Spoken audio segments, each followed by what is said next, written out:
आज मैं आपको बताने जा रहा हूँ प्रोबेबिलिटी प्रायिकता। देखिए प्रायिकता के लिए केवल आपको एक ही फॉर्मूला याद करना, प्रायिकता इज इक्वल टू होता है अनुकूल प्रकार बटे कुल प्रकार। अनुकूल प्रकार का मतलब क्या होता है जरा समझिए। वे प्रकार जो हमारे पक्ष में होते हैं उन्हें कहते हैं अनुकूल प्रकार, ठीक है। और कुल प्रकार वो केस होते हैं जो हमारे पक्ष में भी हों और हमारे पक्ष में नहीं भी हों। जैसे एक कॉइन में क्या होता है, हेड और टेल होता है, ठीक है। क्या होता है कॉइन में, हेड और टेल। तो ये तो हो गए कुल प्रकार। और हम क्या चाहेंगे जब हम किसी कॉइन को उछालेंगे, या तो हम हेड चाहेंगे या टेल चाहेंगे। मान लीजिए हम हेड चाह रहे हैं तो जो हेड होगा वो हो गया अनुकूल प्रकार, और जो टोटल केस है यानी हेड और टेल वो हो गए कुल प्रकार। इसको अंग्रेजी में हम प्रोबेबिलिटी फेवरल केस बटे टोटल केस भी कहते हैं। तो यहाँ पे इस फॉर्मूले को चाहे इंग्लिश में याद कर सकते हैं, probability is equal to favourable case बटे टोटल केस। फेवरल केस जो हमारे पक्ष में है, टोटल केस वे जो हमारे पक्ष में भी हों और हमारे पक्ष में नहीं भी हों, यानी कुल केस होने वाले भी और ना होने वाले भी। इसको हम देखिए सांकेतिक भाषा में ऐसे लिखते हैं, probability P E is equal to N E upon N S. E होती इवेंट और एस होता सैंपल स्पेस। इवेंट को हिंदी में बोलते हैं घटना और सैंपल स्पेस को हिंदी में बोलते हैं प्रतिदर्श समष्टि। तो प्रतिदर्श समष्टि का मतलब क्या है कि उसके अंदर अवयवों की कुल संख्या। जैसे एक डाई है, डाई में डाई जो होती है तो उसमें कितने नंबर होते हैं, 1 2 3 4 5 6, यानी कि ये जो हो गया वो सैंपल स्पेस हो गया। क्या हो गया ये, सैंपल स्पेस, ठीक है। और इसमें मान लीजिए हम कहें कि सम अंक आना चाहिए, तो जो सम अंक है वो हो गई इसकी इवेंट, यानी 2 4 6, ये क्या कहलाएगी, इवेंट कहलाएगी, और ये कहलाएगा सैंपल स्पेस। और अगर हम इसमें एन लगा दें पीछे, क्या लगा दें, एन, तो ये कहलाती है इसके अंदर अवयवों की संख्या, यानी सैंपल स्पेस में अवयवों की संख्या। तो कितने इसमें गिन लो, 1 2 3 4 5 6, तो एन एस बराबर आ गया 6। अब हम एन ई की बात करें तो एन ई का मतलब है जो इवेंट हुई है उसके अंदर अवयवों की संख्या। तो इवेंट कैसी थी, समअंक आने की, तो समअंक में क्या कितने एलिमेंट आए, 2 4 6, तो एन ई बराबर आ गया 3, ठीक है। तो मैं समझता इतना आपको समझ में आ गया होगा। अब देखिए अब आगे क्वेश्चन है, यदि एक घटना निश्चित रूप से घटती है तो इसकी प्रायिकता है। निश्चित रूप से घटना, देखिए जब कोई घटना निश्चित रूप से घटती है तो उसकी जो प्रायिकता होती है वो 1 होती है, और जब वो निश्चित रूप से नहीं घटती तो उसकी प्रायिकता 0 होती है। अब क्यों, जरा समझना। देखिए जैसे मान ली शोले फिल्म आपने देखी होगी, तो शोले फिल्म में क्या होता है कि वो जो सिक्का जो उछालता है दोनों तरफ हेड होता है, तो यानी कि वो तो कैसे उछाल ले, हेड आने ही आना है। तो इस स्थिति में जो प्रायिकता हो जाएगी वो 1 हो जाएगी। अब हम ये कहें कि एक पासा उछाला जाता है कि अंक 7 आने की प्रायिकता याद कीजिए, तो 7 तो कभी आ ही नहीं सकता पासे में, क्योंकि पासे में जो अंक होते हैं 1 से लेकर 6 तक होते हैं, और हम कह रहे हैं 7 आने की प्रायिकता याद कीजिए, तो 7 कभी भी नहीं आ सकता। तो उस स्थिति में जो प्रायिकता हो जाएगी वो 1 हो जाएगी। लेकिन यहाँ पर क्या कहा, यदि एक घटना के निश्चित रूप से घटित है तो इसकी प्रायिकता होगी, तो निश्चित रूप से घट रही है तो ये हो गई 1, क्योंकि उसमें जो आना ही आना निश्चित रूप से, मान लीजिए एक कॉइन है उसमें दोनों तरफ हेड लिखा और हम कह रहे हैं कि हेड ही आने की प्रायिकता ज्ञात कीजिए, तो निश्चित रूप से घटेगी, तो वो प्रायिकता होगी 1। निम्न में से, आप देखिए अगला क्वेश्चन है, निम्न में से कौन सी एक घटना प्रायिकता नहीं हो सकती। अब आपको बता दें कि जो प्रायिकता होती है वो हमेशा 0 और 1 के बीच में लाई करती है। किसके बीच में, प्रायिकता जो होगी P वो 0 के बराबर या 0 से बड़ी, 1 से छोटी या 1 के बराबर होगी, यानी प्रायिकता जो होती है वो हमेशा 0 और 1 के बीच में लाई करती है। तो अब यहाँ पर देखो 0 से छोटी और 1 से बड़ी कौन सी संख्या है, तो यहाँ पर हम देखेंगे निम्न में से कौन सी घटना प्रायिकता की नहीं हो सकती। अब देखिए यहाँ पर 2/3 है, तो 2/3 होगा, तो वो निम्न में से कौन सी घटना प्रायिकता नहीं हो सकती। 2/3 ये भी 1 से छोटी, यानी ये भी प्रायिकता हो सकती है। 0.7 ये भी प्रायिकता हो सकती है।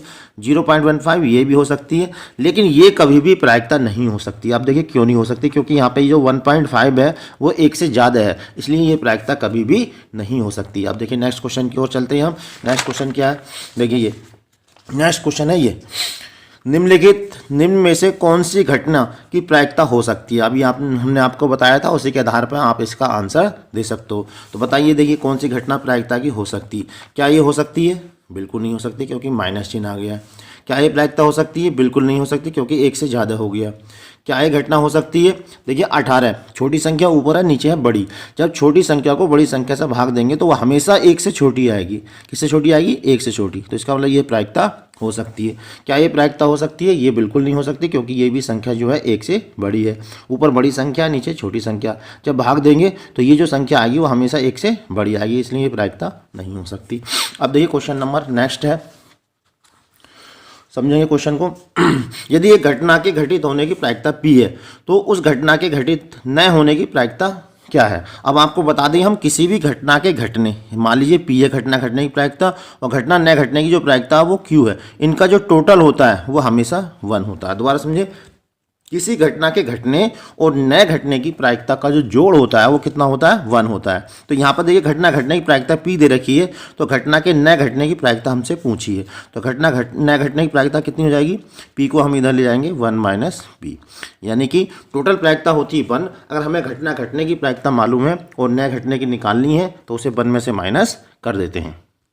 तो ये क्वेश्चन है, एक लड़की की परिकलित करती है कि एक मैच में उसके खेल जीतने की प्रायिकता इतनी है, तो उसके खेल में हारने की प्रायिकता क्या होगी। यानी जीतने की प्रायिकता 0.01, हमने अभी आपको बताया था कि टोटल प्रायिकता जो होती है वो 1 होती है, यानी कि P जीतने की प्रायिकता है और Q क्या है, उसके हारने की प्रायिकता।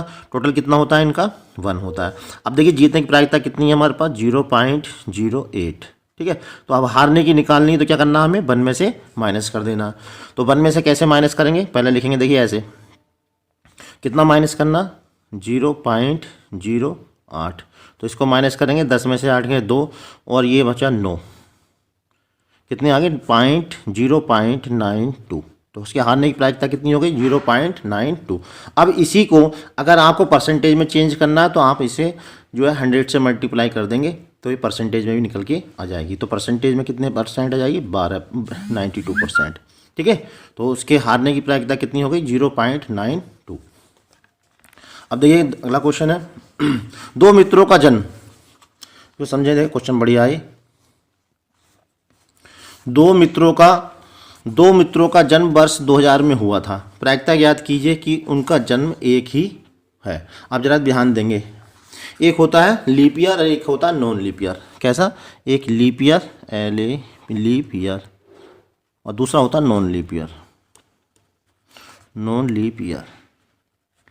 आप जरा इनको ध्यान से समझना, जो लीप ईयर होता है उसमें होते हैं 366 दिन और जो नॉन लीप ईयर होता है उसमें होते हैं 365 दिन, ठीक है। यानी कि इसमें जो है 52 तो पूर्ण सप्ताह होते हैं और 2 दिन बचते हैं, 2 डेज, ठीक है। इसमें 52 पूर्ण सप्ताह होंगे और 1 दिन शेष बचेगा, ठीक है। अब जरा ध्यान से समझना, यहाँ पे कहा दो मित्रों का जन्म जो है 2000 में हुआ। अब देखिए जो संख्या 4 से कट जाती है वो जो कहलाता है वो लीप ईयर कहलाता है, यानी कि उसमें जो होंगे कितने होंगे, 366 दिन होंगे।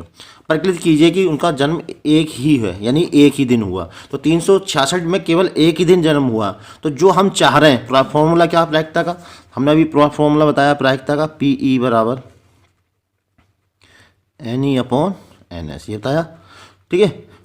P = NE/NS, जो हम चाह रहे हैं वो कितना है, केवल एक है, और टोटल कितने दिन है, 366, यानी एक ही दिन जन्म हुआ वो 1 हो गया और टोटल दिन कितने हैं, 366। तो प्रायिकता कितनी हो गई, 1/366। समझ आया ये। अब देखिए नेक्स्ट क्वेश्चन को समझते हैं।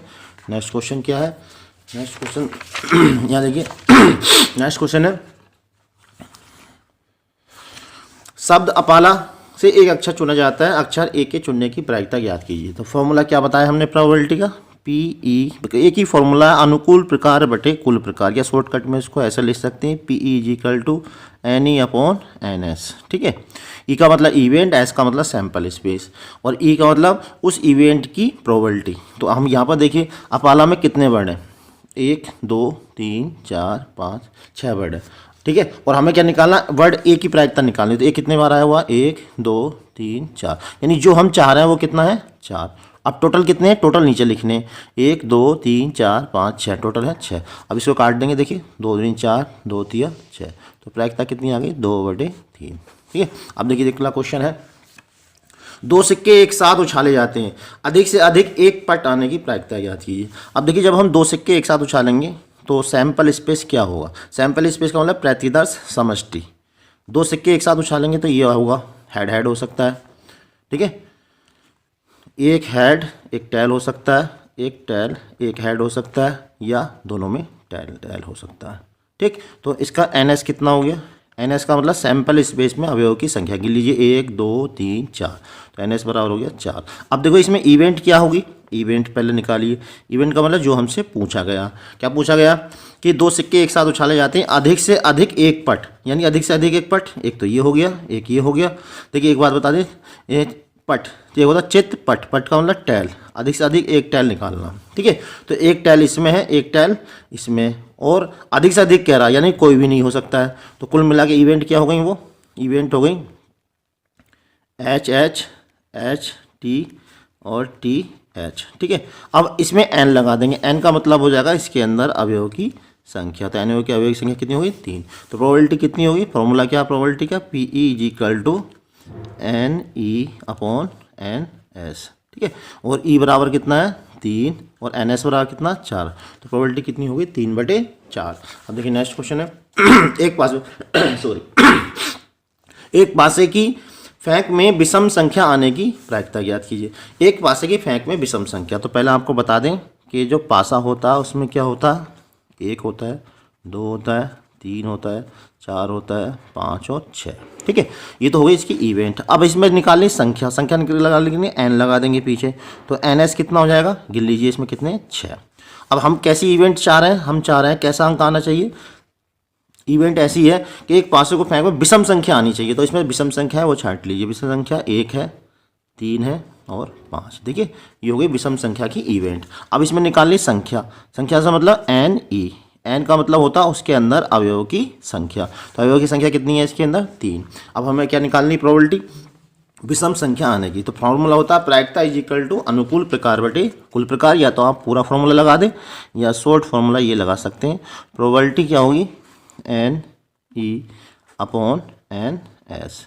तो एन ई कितना है, देखिए अभी हमने निकाला है एन ई 3 और कितना है एन एस 6, काट देंगे 3 एकम 3, 3 दूनी 6। तो प्रायिकता कितनी आ गई 1/2। अब देखिए नेक्स्ट क्वेश्चन की ओर चलते हैं हम।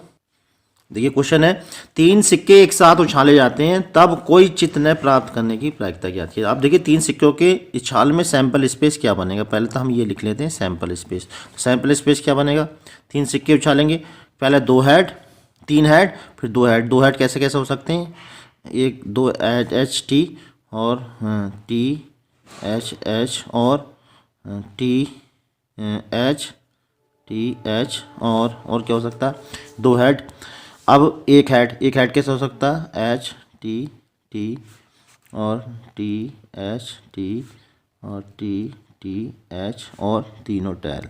देखिए ये जो है कुल केस हो सकते हैं 3 सिक्कों के उछाल में। यानी 3 सिक्कों के उछाल में कितने केस हो गए, 1 2 3 4 5 6 7 8। ऐसे भी कह सकते हैं जैसे 3 सिक्के हैं तो एक सिक्के में 2 केस होते हैं, दूसरे में भी 2 होंगे, तीसरे में भी 2। तो कुल केस कितने हो गए 8। तो ये जो कुल केस है हम जो है डायरेक्ट भी निकाल सकते हैं। तो अब इसे हो गया सैंपल स्पेस। तो एन एस कितना हो गया, इसके अंदर अवयव की संख्या कितनी होगी बताइए 8। अब देखो इवेंट चाहिए हमें, क्या चाहिए, 3 सिक्कों के एक साथ उछाला जाता है तब कोई चित्र न प्राप्त हो। तो कोई भी चित्र न प्राप्त हो यानी हेड प्राप्त ना हो। तो भाई कोई भी हेड किसमें प्राप्त नहीं हो रहा, केवल ये वाला केस ऐसा है जिसमें कोई भी हेड प्राप्त नहीं हो रहा। तो वो कितने केस हैं बताइए जरा, केवल एक केस है। कितने केस हैं, केवल एक केस है। यानी एन ई बराबर हो गया 1 जब एक भी हेड ना हो। बाकी सब में देखिए कम से कम एक हेड है। तो प्रोबेबिलिटी कितनी हो गई, प्रोबेबिलिटी प्रायिकता अनुकूल प्रकार बटे कुल प्रकार यानी कि N E upon N S. तो एन ई कितना है 1 और एन एस कितना हो गया 8। तो प्रायिकता कितनी हो गई 1/8। अब देखिए क्वेश्चन और यहाँ पे है, इस क्वेश्चन को ध्यान से समझेंगे।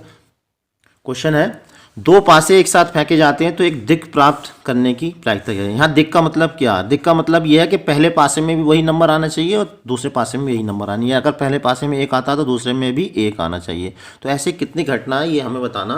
तो पहले मैंने अभी आपको बताया था कि एक पासे में जो होते हैं वो क्या होते हैं 1 से लेके 6 तक नंबर होते हैं और जो दूसरा पासा हो उसमें भी 1 से लेके 6 तक होंगे। तो हम एन एस डायरेक्ट निकाल सकते हैं। तो एन एस कैसे निकालेंगे, पहले पासे में 6 होंगे, दूसरे पासे में भी 6 होंगे, इनकी आपस में गुणा हो गई 36 यानी एन एस बराबर हो गया 36। यानी कुल प्रकार जो हो गए वो 36 हो गए। अब क्या करना हमें, 2 पासे एक साथ फेंके जाते हैं, दिक् प्राप्त होना चाहिए यानी पहले पासे में भी वही नंबर आना चाहिए दूसरे में भी। अब देखो इसकी इवेंट क्या होगी, यानी पहले पासे में वही नंबर आना चाहिए यानी कि पहले पासे में 1 आया तो दूसरे में भी 1 आना चाहिए, पहले पासे में 2 आया तो दूसरे में भी 2 आना चाहिए, पहले पासे में 3 आए तो दूसरे में भी 3, पहले पासे में 4 आए तो दूसरे में भी 4 3 और पहले पासे में 5 आए तो दूसरे में भी 5 और पहले पासे में 6 आए तो दूसरे में भी 6, तो इनको हम बोलते हैं दिक्। तो कितनी घटनाएं ऐसी 1 2 3 4 5 6, तो यहाँ पे एन ई बराबर कितना हो गया, ये हो गया 6। तो प्रोबेबिलिटी कितनी होगी, फॉर्मूला है probability P E is equal to N E upon N S. ठीक है, अब यहाँ पर देखिए एन ई की वैल्यू रख दीजिए, एन ई कितना निकाला हमने 6 और एन एस कितना 36, भाग दे दीजिए 6 6 36, तो प्रोबेबिलिटी कितनी आ गई 1/6। समझ आ गया। अब देखिए नेक्स्ट क्वेश्चन की ओर चलते हैं हम। तो एक क्वेश्चन है, संख्या इतने को एक संख्या यदृच्छिक चुनी जाती है, प्रायिकता ज्ञात की चुनी गई संख्या माध्य है। तो पहले इनका माध्य निकालेंगे। माध्य निकालने का तरीका क्या होता है, फॉर्मूला दिए गए आंकड़ों का जोड़, दिए गए आंकड़ों को अगर हम जोड़ें तो इन सबका जो टोटल आएगा वो 70 आएगा। अब कितनी संख्या 1 2 3 4 5 6 7 8 9 10, और 10 से इसको भाग देंगे तो 10 सत्ते 70, यानी अंक 7 आने की प्रायिकता निकालनी है। तो अंक 7 कितने बार आया जरा गिन लीजिए यहाँ पे 1 2 3, यानी कि जो हम चाह रहे हैं वो इवेंट क्या है 3 है, यानी कि एन ई बराबर कितना है 3। देखिए कितने बार आया हुआ 7, 1 2 3 बार आया हुआ, और टोटल कितने हैं, एन एस कहलाता है टोटल। तो टोटल कितने गिन लो यहाँ पे 1 2 3 4 5 6 7 8 9 10, तो एन एस बराबर हो गया 10। तो प्रोबेबिलिटी कितनी हो गई, पी ई बराबर N E upon N S, यानी कि 3/10 इसका आंसर आ गया। अब देखिए अगला क्वेश्चन है 13वां क्वेश्चन, एक अधिवर्ष में 53 रविवार प्राप्त होने की प्रायिकता ज्ञात कीजिए। अभी हमने पीछे आपको बताया था कि जो अधिवर्ष का मतलब है लीप ईयर, क्या है अधिवर्ष का मतलब, लीप ईयर। तो लीप ईयर का मतलब जिसमें 366 दिन हो, तो 366 लीप ईयर में क्या होता है 366 दिन होते हैं, कितने 366 डेज। ठीक है, अब इसमें जो है 52 तो पूर्ण सप्ताह होते हैं और 2 दिन बचते हैं। अब देखो 2 दिन जो बचते हैं वो क्या क्या हो सकते हैं। ठीक है, 2 दिन जो बचेंगे उसके सैंपल स्पेस क्या होगा ज़रा समझेंगे। उसका सैंपल स्पेस होगा संडे मंडे हो सकते हैं। ठीक है, और क्या हो सकता है, मंडे ट्यूसडे हो सकता है, और ट्यूसडे वेंसडे हो सकता है, और वेंसडे थर्सडे हो सकता है, और थर्सडे फ्राइडे हो सकता है, और फ्राइडे सैटरडे हो सकता है, और सैटरडे संडे हो सकता है। क्या हो सकता है, सैटरडे संडे, सैटरडे संडे। अब यहाँ पर देखिए इसमें जो है संडे कितने में आया हुआ है, एक तो पहली बार में आया हुआ संडे और एक लास्ट में आया हुआ। कितनी जगह आया हुआ संडे, केवल 2 में आया हुआ, पहला संडे और लास्ट में संडे। यानी कि पहले तो इसमें एन एस निकाल लो, तो एन एस बराबर हो गया 7। अब हम जो चाह रहे हैं कि संडे आना चाहिए, क्या आना चाहिए, रविवार। तो रविवार कितने में आया हुआ, देखिए एक यहाँ पे संडे मंडे में और सैटरडे संडे में, यानी कि 2 बार रविवार आया हुआ है। तो एन ई बराबर कितना हो जाएगा, एन ई बराबर हो जाएगा 2। तो प्रोबेबिलिटी कितनी हो गई, प्रोबेबिलिटी पी ई बराबर N E upon N S. Formula क्या है, N E upon N S. तो प्रोबेबिलिटी हो गई 2/7, ये इसका आंसर हो गया। तो चलिए आज हम समझते हैं ताश की गड्डी से रिलेटेड क्वेश्चन को कैसे करते हैं। तो इसके लिए आपको ताश की गड्डी की पूरी जानकारी होनी चाहिए। अगर आपको जानकारी नहीं है तो मैं यहाँ पर ताश की गड्डी की जानकारी दे रहा हूँ, इसको आप अच्छे से समझ लीजिए। तो यहाँ पर देखिए ताश की जो गड्डी होती है उसमें 52 पत्ते होते हैं। कितने पत्ते होते हैं ताश की गड्डी में, 52 पत्ते। उसमें से 4 सूट्स होते हैं, 4 सूट्स बोलते हैं, 13 13 13 13, यानी कुल मिला के 52 पत्ते होते हैं। 13 पत्ते होते हैं चिड़ी के, 13 हुकुम के, 13 पान के और 13 ईंट के। जो 13 चिड़ी और हुकुम के होते हैं वो काले पत्ते होते हैं, और पान और ईंट के जो होते हैं वो रेड पत्ते होते हैं। तो इन 13 पत्तों में 4 पत्ते, जो 13 पत्ते हैं इनमें 4 पत्ते विशेष कार्ड होते हैं, और जो 9 होते हैं वो साधारण पत्ते होते हैं। जो विशेष कार्ड होते हैं वो होते हैं इक्का, बादशाह, बेगम, गुलाम। इसको इंग्लिश में बोलते हैं एस, किंग, क्वीन, जैक। और इसमें से जो 3 पत्ते होते हैं बादशाह, बेगम, गुलाम, ये फेस कार्ड कहलाते हैं। ठीक है, और इसी तरह से इसमें भी होंगे, इसमें भी होंगे, इसमें भी और इसमें भी। देखिए यहाँ पे मैं ऊपर एक चित्र आपको दिखा रहा हूँ इनकी ताश की गड्डी का। आप ताश की गड्डी को इनको अच्छे से देख लीजिए। इसमें आपको दिख रहे होंगे कि सबसे पहले तो देखिए 13 13 13 13 13 13, ये 52 पत्ते हो गए। उसके बाद ये कलर पत्ते विशेष कार्ड भी दिखा रहा हूँ मैं यहाँ पर, देखिए विशेष कार्ड है यहाँ पे, ये विशेष कार्ड हो गई 4 4 4। और उसके बाद में यहाँ पर ये रंगीन पत्ते भी मैं दिखा रहा हूँ आपको, देखिए रंगीन पत्ते 3 3 3 3, यानी कुल मिला के 9 पत्ते। तो यहाँ पर देखिए मैंने यहाँ पर डिटेल इनकी लिख दी है, आप यहाँ पे देख सकते हैं। तो फेस कार्ड कितने हो गए, 12। कौन कौन से, 3 इसमें होंगे, 3 इसमें, 3 इसमें, 3 इसमें, 3 इसमें, यानी कुल मिला के 12। साधारण कार्ड कितने हो गए? 9, 9 18, 9 27, 9 चौक 36, 36 हो गए साधारण कार्ड। काले रंग के कितने हो गए? 26, और रेड रंग के 26, ठीक है। और जो विशेष कार्ड है वो कितने हो गए? 16। अब देखिए इसमें जो क्वेश्चन आते हैं वो किस तरह के आते हैं, अब हम इसको समझते हैं। क्वेश्चन करने से पहले आप इसको एक बार वो अच्छे से डिटेल को देख लीजिए और ये अपने दिमाग में बसा लीजिए। इसके बाद ही आपको ताश से संबंधित क्वेश्चन समझ में आएंगे। आप इसको वीडियो को पॉज करके भी इसको अपने दिमाग में फिट कर सकते हैं। देखिए पहले मैं इसमें कुछ ओरल क्वेश्चन आपको बता रहा हूँ। अब देखिए इसमें हमसे कहता है कि लाल रंग के पत्ता निकालने की प्रायिकता बताइए। तो लाल रंग के कितने पत्ते हैं? 13 इसमें, 13 इसमें, यानी 26 पत्ते लाल के हैं। तो प्रायिकता कितनी हो जाएगी? 26/52, क्योंकि टोटल है 52 और लाल रंग के कितने हैं? 26। यानी जो हम चाहते हैं वो ऊपर रखते हैं और कुल रखते हैं नीचे। प्रायिकता होती है अनुकूल प्रकार बटे कुल प्रकार, यानी NE/NS। तो जो हम चाह रहे हैं वो कितने हैं? 26, और टोटल कितने हैं? 52। तो लाल रंग का पत्ता निकालने की प्रायिकता कितनी हो जाएगी? 26। इसी प्रकार से मैं कहूँ कि काले रंग का पत्ता निकालने की प्रायिकता बताइए। तो काले रंग की कितनी होगी जरा बताइए? यस, हाँ। तो काले रंग के कितने पत्ते हैं? 26, यानी 26/52, यानी 1/2। इसी में अब आपसे मैं कहूँ कि साधारण पत्ता निकालने की प्रायिकता बताइए। तो साधारण पत्ता निकालने की प्रायिकता क्या होगी जरा बताइए? साधारण पत्ते कितने हैं? 9, 9 18, 9 27, 9 चौक 36, यानी जो हम चाहते हैं वो ऊपर और टोटल नीचे। तो साधारण पत्ता निकालने की प्रायिकता कितनी हो जाएगी? 9/52, सॉरी 36/52। इसको सॉल्व कर लेंगे, आंसर आ जाएगा। अब मैं कहूँ आपसे विशेष कार्ड निकालने की प्रायिकता बताइए। तो विशेष कार्ड कितने हैं? 4 4 4 4, यानी कितनी हो जाएगी? 4 चौक 16, 16/52। अब आपसे कहा जाए कि जो है फेस कार्ड निकालने की प्रायिकता बताइए। तो फेस कार्ड निकालने की प्रायिकता क्या होगी जरा देखिए। फेस कार्ड कितने हैं इसमें? 1 2 3, 3 इसमें होंगे, 3 इसमें होंगे, 3 इसमें होंगे, यानी कुल मिला के फेस कार्ड कितने हो गए? 3 चौक 12। तो फेस कार्ड निकालने की प्रायिकता कितनी हुई? 12/52। इसे काट लेंगे, आंसर हमारा आ जाएगा। तो इस तरह से ताश की गड्डी से रिलेटिव कोई भी प्रश्न आपका आ जाए आप बड़े आराम से कर सकते हैं। अब इसी में मैं कहूँ कि आप 2 काले बादशाह लाने की प्रायिकता बताइए। तो 2 काले बादशाह किसमें होंगे? एक इसमें होगा और एक इसमें होगा, है ना। तो 2 काले बादशाह लाने की, यानी केवल ये कहे कि काले बादशाह लाने की प्रायिकता बताइए। तो काले रंग के बादशाह लाने की प्रायिकता कितनी होगी? 2/52। अब इसी में कहे कि लाल रंग के बादशाह निकालने की। तो लाल रंग के बादशाह एक इसमें होगा और एक इसमें होगा, यानी 2/52, ठीक है। तो इस तरह से कोई भी क्वेश्चन इसमें आ जाए ताश की गड्डी से रिलेटिव आप जवाब दे सकते हो, अगर आपकी ये पैक ऑफ कार्ड आपके दिमाग में है। और इसके आपको अच्छे से और डिटेल से समझना तो आप ताश की गड्डी परचेज कर लीजिए और उसमें देख के अच्छे से समझ लीजिए। देखिए प्रश्न आपकी स्क्रीन पे है, इसको आप अच्छे से पढ़ लीजिए। प्रश्न है 52 पत्तों की एक अच्छी प्रकार से फेंटी गई एक गड्डी में से एक पत्ता निकाला जाता है, निम्नलिखित से प्राप्त करने की प्रायिकता ज्ञात की। लाल रंग का बादशाह, अब देखिए जरा ध्यान से देखना। तो लाल रंग का बादशाह यानी कि कुल पहले लिखेंगे हम NS। क्या लिखेंगे हम? NS। NS का मतलब क्या है कि उसके अंदर S का मतलब होता है कुल परिस्थितियाँ और N का मतलब उसके अंदर संख्या। तो ताश की गड्डी में कितने पत्ते होते हैं? 52 पत्ते। तो NS बराबर यहाँ पर हो गया 52। अब हम क्या चाह रहे हैं? लाल रंग का बादशाह। तो भाई ये बताइए लाल रंग के कितने बादशाह होते हैं? अभी मैंने आपको फिगर दिखाई थी, आप उसमें चाहें तो पीछे जाके देख लीजिए। लाल रंग के बादशाह कितने होते हैं? एक तो ईंट का होता है और एक पान का, यानी 2 रंग के 2 होते हैं। तो प्रायिकता कितनी हो गई? PE बराबर, यस, प्रायिकता क्या होती है? अनुकूल प्रकार बटे कुल प्रकार, यानी कि NE/NS। सॉरी NE कितना है? 2 और NS कितना है? 52। तो इसे हम काट देंगे, 2 एकम 2 और 2 दूनी 4 और 2 छंग 12। तो कितनी आ गई प्रायिकता? 1/26। तो मैं समझता हूँ ये क्वेश्चन आपको समझ में आ गया होगा।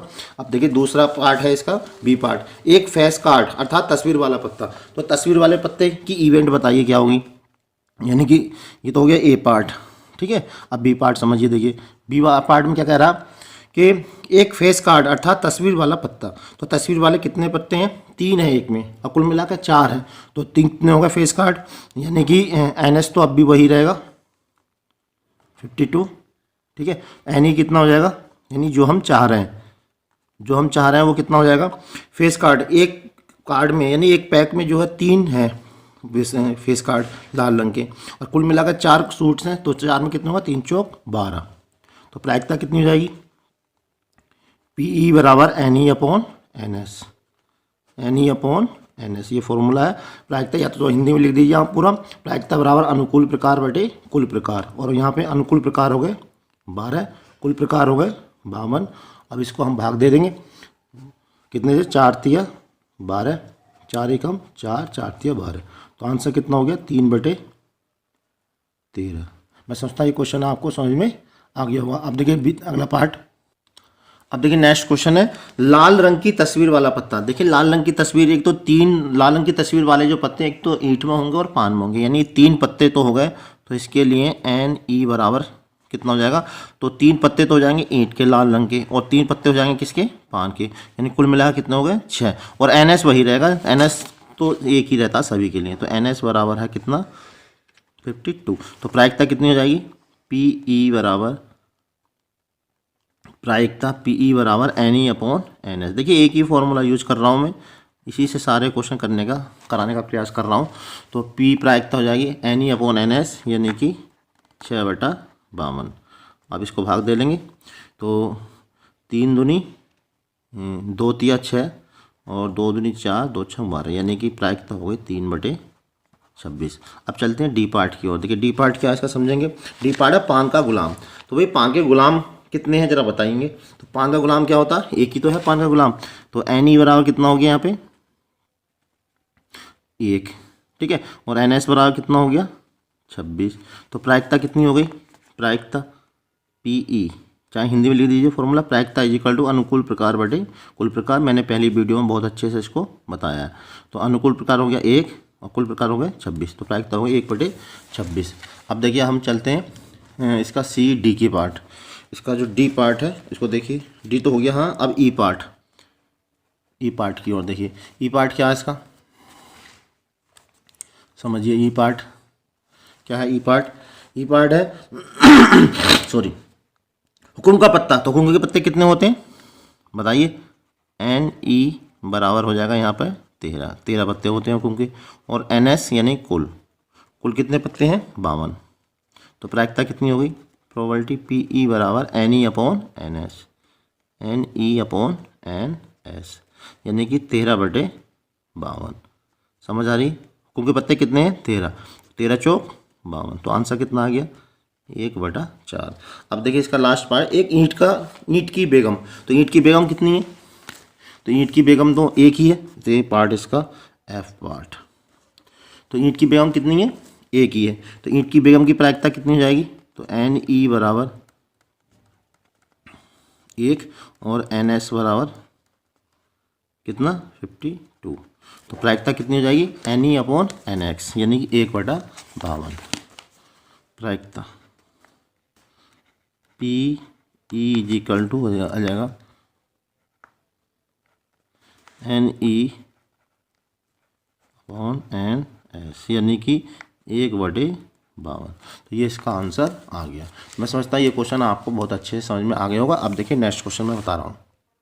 अब देखिए जो अगला जो क्वेश्चन है वो पासे से रिलेटिव है। पासे में क्या है, एक पासे को 2 बार फेंका जाता है। देखिए एक पासे को 2 बार फेंका जाए या 2 पासे एक साथ फेंके जाए, दोनों की स्थिति बिल्कुल सेम रहती है। तो 5 किसी भी बार में नहीं आए और 5 कम से कम एक बार में आए। इसी में देखिए एक दूसरा क्वेश्चन और है, इसे भी आप देख लीजिए। इसमें भी बिल्कुल सेम यही वाला है कि 2 विभिन्न पासे को एक साथ उछाला गया है, जिनमें आने की प्रायिकता क्या थी, यानी एक द्विक आना और दोनों पासों पर आई संख्याओं का योग 10 आना है। इन दोनों प्रश्नों का मैं एक साथ करा रहा हूँ। इसके लिए सबसे पहले इसकी जो कुल परिस्थितियाँ वो मैं लिखूंगा। अब देखिए आपको बता दें तो एक पासे में जो होता है वो कितने नंबर्स होते हैं जरा बताएंगे। एक पासे में कितने होंगे 1 2 3 4 5 और 6। इसी तरह से जो दूसरा पासा होगा उसमें कितने होंगे, उसमें भी यही होंगे 1 से लेकर 6 तक, ठीक है। अब हमें कुल केस बनाने हैं। तो कुल केस कैसे बनाएंगे देखिए, ये मैं आपको बता रहा हूँ। तो कुल केस बनाने के लिए मैं यहाँ पर लिख देता हूँ। पहले पासे में मान लीजिए 1 आया, तो दूसरे पासे में भी 1 आ गया।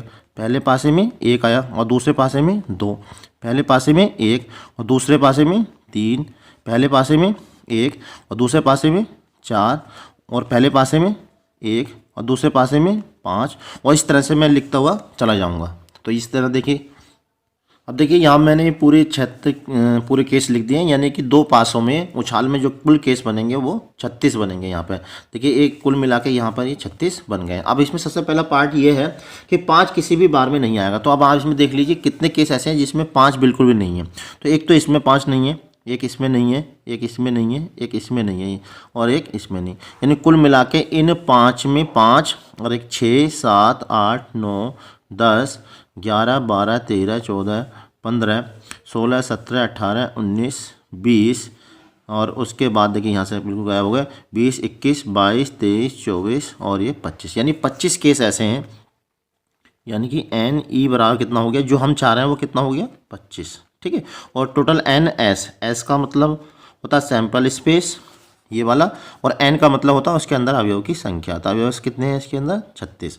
हमें निकालनी प्रायिकता, तो प्रायिकता क्या होगी पहले पार्ट की, पी ई बराबर, यानी किसी भी बार में नहीं आएगा, यानी 5 किसी भी बार में नहीं आएगा। तो इसके ए पार्ट का देखिए ये आंसर आने वाला, पी ई बराबर N E upon N S, N E upon N S, या पूरा फॉर्मूला लगा लिख सकते हैं, अनुकूल प्रकार बटे कुल प्रकार, यानी कि 25/36। अब ये इसका आंसर आ गया। कुछ कट रहा है तो काट देंगे वरना नहीं। अब देखिए इसका बी पार्ट, बी पार्ट क्या है, बी पार्ट है कि 5 कम से कम एक बार आएगा, यानी 5 कम से कम एक बार का मतलब ज़्यादा से ज़्यादा कितनी बार आ सकता है। तो देखिए एक ये वाला है 1, और एक ये आ गया 2, और यहाँ पर देखिए एक ये 3, और ये एक ये 4, और एक 5, 6, 7, 8, 9, 10, और एक ये यहाँ पर 11, यानी 5 कम से कम एक बार मतलब 2 बार भी आ सकता है। तो कुल मिला कितना हो गया 11। तो जो हम चाह रहे हैं वो कितना है, एन ई बराबर 11, और एन एस तो वही रहेगा जो कि पहले था, एन एस बराबर कितना है 36। प्रायिकता कितनी हो जाएगी, प्रायिकता P E equal to N E upon N S, N E upon N S, यानी कि 11/36। तो मैं समझता हूँ ये क्वेश्चन आपको समझ में आ गया होगा। अब देखिए इसी का जो दूसरा क्वेश्चन है वो भी इसी पर रिलेटेड, इस क्वेश्चन को ध्यान से पढ़ लीजिए। देखिए क्वेश्चन में है एक द्विक आना, द्विक का मतलब है एक जैसे अंक आना। तो एक जैसे अंक वाले कितने हैं, जरा यहाँ से ध्यान से देखेंगे। एक द्विक का मतलब क्या है, एक जैसे अंक। तो एक तो ये है एक जैसा अंक वाला एक, और एक है एक जैसे अंक वाला एक, एक 2, और एक ये देखिए 4, 3, और एक यहाँ पर है 4, और एक ये 5, और एक ये 6। द्विक का मतलब क्या होता है, एक जैसे अंक वाला। तो एक जैसे वाले अंक कितने हैं, 1, 2, 3, 4, 5, 6। तो जो हम चाह रहे हैं वो कितना हो गया, हम चाह रहे हैं एन ई, यानी द्विक अंक आना चाहिए। तो ये है दूसरे क्वेश्चन का फर्स्ट पार्ट। ठीक है, तो एन ई बराबर कितना हो गया 6, और एन एस कितना होगा, अभी आपको बताया था एन एस वही होगा जो पहले था। तो प्रायिकता कितनी हो गई, पी ई बराबर, फॉर्मूला क्या होता है N E upon N S, या आप पूरा फॉर्मूला लिख सकते हैं प्रायिकता बराबर अनुकूल प्रकार बटे कुल प्रकार। तो अनुकूल प्रकार यानी कि जो हम चाह रहे हैं द्विकांक वो 6 है, और कुल प्रकार कितने हैं 36, और 6 से 36 को हम भाग देंगे, आ गया आंसर 1/6। अब देखिए इसी का जो सेकंड पार्ट है वो देखिए, सेकंड पार्ट क्या, सेकंड पार्ट है कि दोनों पासों पर आई संख्याओं का योग 10 आना है, यानी कि दोनों पासों पर अंकों का योग कितना होना चाहिए 10। तो 10 वाले कितने, ये छांट लिए, देखिए अंकों का योग 10। तो पहले में तो कुछ नहीं है, इस वाले में देखिए 2, 5, 2, 6 ये भी नहीं है। अब उसके बाद अंकों का योग 10 आना है, तो 3 है 6, अब यहाँ भी नहीं है, देखिए 4, 5, 6, एक ही आ गया। देखिए एक तो ये आ गया, मैं इसको अलग पेन से कर देता हूँ। 10 अंकों का योग वाला कितना, एक ही है, एक। और उसके बाद देखिए यहाँ पे एक हो गया, एक ये हो गया 2, और अंकों का 10 योग 2, और एक ये 3। तो कितने केस हो गए, 3 केस हो गए। तो अंकों का योग वाली कितनी कंडीशन है, 3 कंडीशन। तो अनुकूल प्रकार यानी जो हम चाह रहे हैं वो कितने, 1, 2, 3, यानी कि अंकों का योग 10 वाले केस कितने 3, और कुल कितने हैं यहाँ से 36। तो प्रायिकता कितनी हो गई 3/36, यानी 3 से इसको काट लिए, 3 ही कम 3, 3 दूनी 6, यानी कि 1/12 इसकी जो है प्रायिकता हो गई। तो ये क्वेश्चन समझ में आ गया। आप देखिए अगला क्वेश्चन को ध्यान से समझेंगे। एक थैले में 5 लाल, यानी कितनी गेंदें, 5 लाल गेंदें हैं, और कुछ नीली गेंदें। तो कुछ नीली गेंदें मैंने फिलहाल मान ली x, तो मैं यहाँ पर लिख देता हूँ माना। ठीक है, कुछ नीली गेंदें, इस थैले में से नीली गेंद निकालने की प्रायिकता लाल, यानी इसकी जो प्रायिकता है वो लाल गेंद निकालने की प्रायिकता की दुगनी है। तो थैले में नीली गेंदों की संख्या, यानी हमें x का मान निकालना। तो पहले मैं निकाल लेता हूँ लाल गेंद निकालने की प्रायिकता। तो लाल गेंद निकालने की प्रायिकता, थोड़ा मैं नीचे कर लेता हूँ।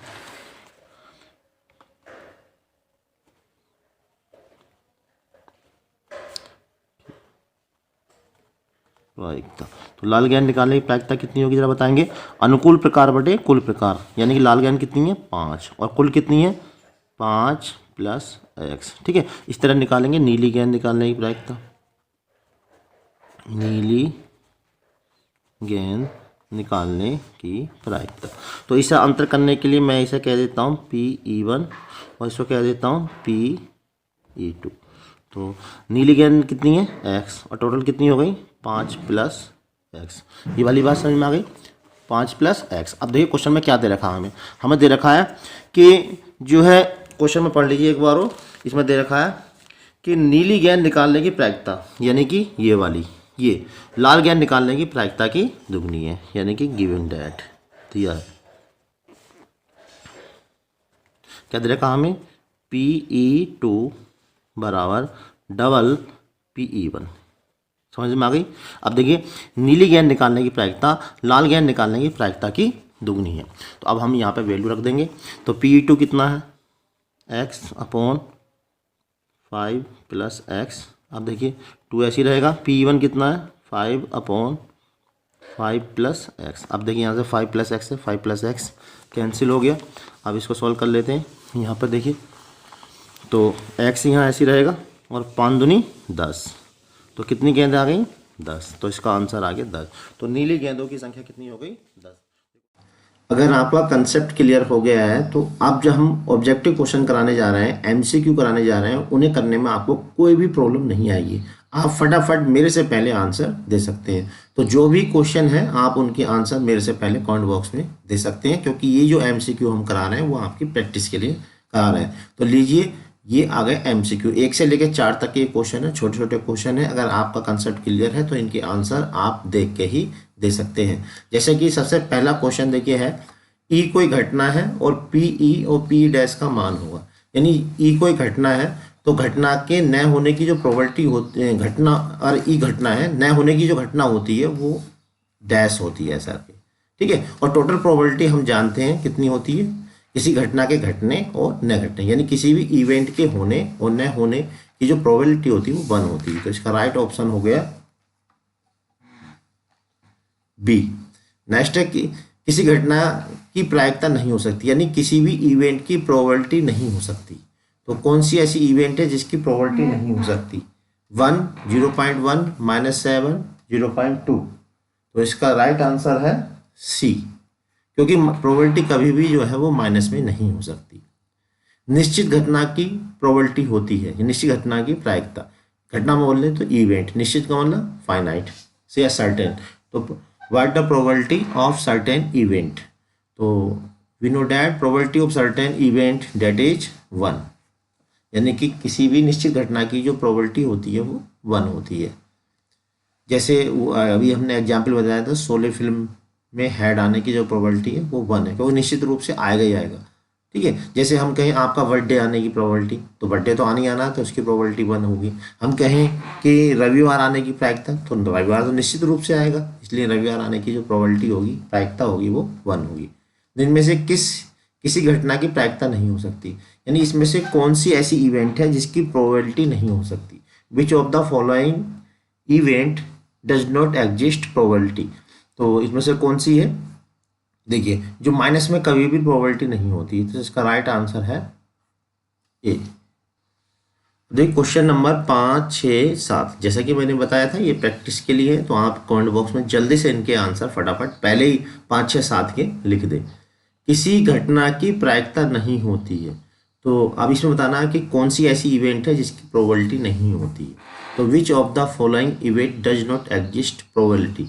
तो यहाँ पे देखिए 0 1 0.2 और -1 जैसा कि अभी भी हमने पहले ही बताया कि जो निगेटिव होता है उसकी प्रोबेबिलिटी निगेटिव कभी भी प्रोबेबिलिटी नहीं होती। तो राइट आंसर हो गया डी। इनमें से कौन सी संख्या किसी घटना की प्रायिकता नहीं हो सकती। ये भी देखिए बिल्कुल सेम वही हो गया। तो इसमें कौन सी ऐसी इवेंट है जिसकी प्रोबेबिलिटी नहीं हो सकती तो डेट इज वी। नेक्स्ट है एक पासा बोले तो डाई। ठीक है।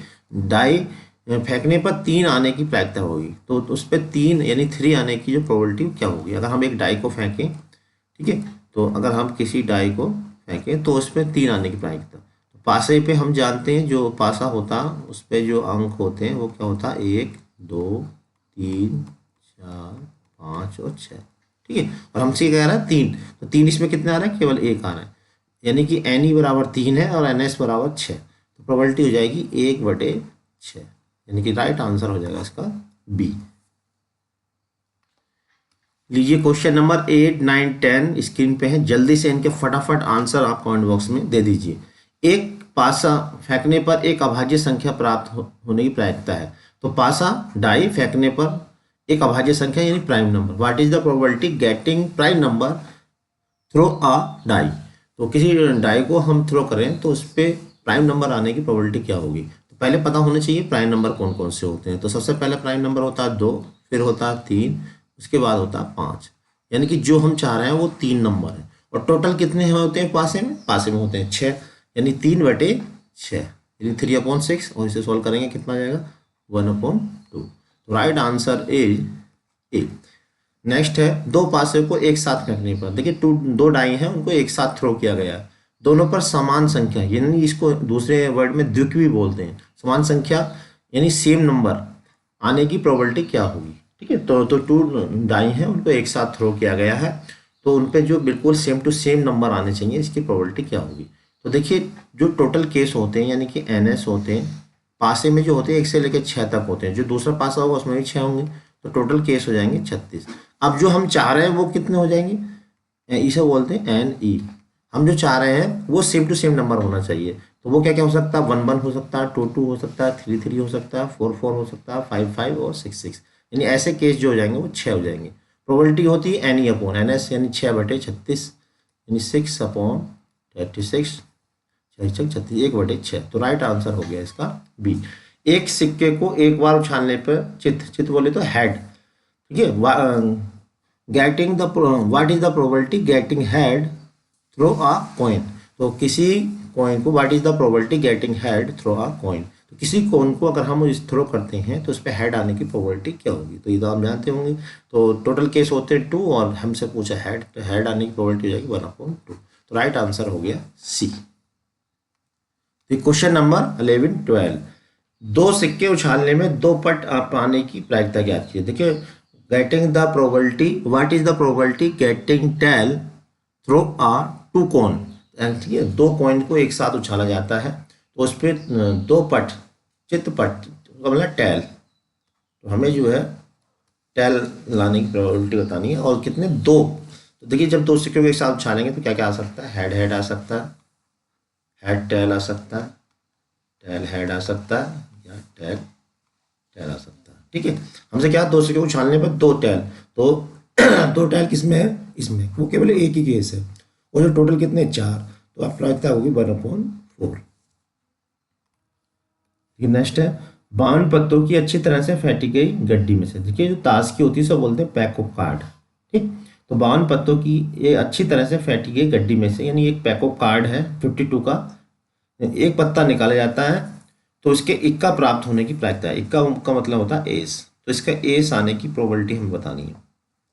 तो 52 पत्ते हैं, तो इन टोटल जो है 52 कार्ड्स हैं, और उसे अच्छी तरह से उसको मिक्स कर दिया है। ठीक है, और उसमें से एक जो है कार्ड हमने निकाला है, तो उसके एस होने की प्रोबेबिलिटी बतानी है। तो 52 पत्तों में जो होते हैं एस जो होते हैं वो 4 होते हैं, यानी एक मतलब इक्के जो होते हैं वो 4 होते हैं। ठीक है, ईंट बेगम बादशाह, ईंट पान हुकुम और ईंट पान हुकुम और चिड़ी 4 होते हैं। ठीक है, तो जो हम चाह रहे हैं वो कितने हैं, 4 हैं। टोटल कितने हैं 52 है, तो 4/52 प्रोबेबिलिटी हो जाएगी 4/52, 4 एकम 4 और 4 तिया 12, 1/13। तो राइट ऑप्शन हो जाएगा सी। चलिए अब देखते हैं नेक्स्ट। देखिए क्वेश्चन नंबर 13 और 14। तो क्या देखिए क्वेश्चन को समझेंगे 13 और 14। 13 है ताश के 52 पत्तों की अच्छी तरह से फेंटी गई गड्डी में से।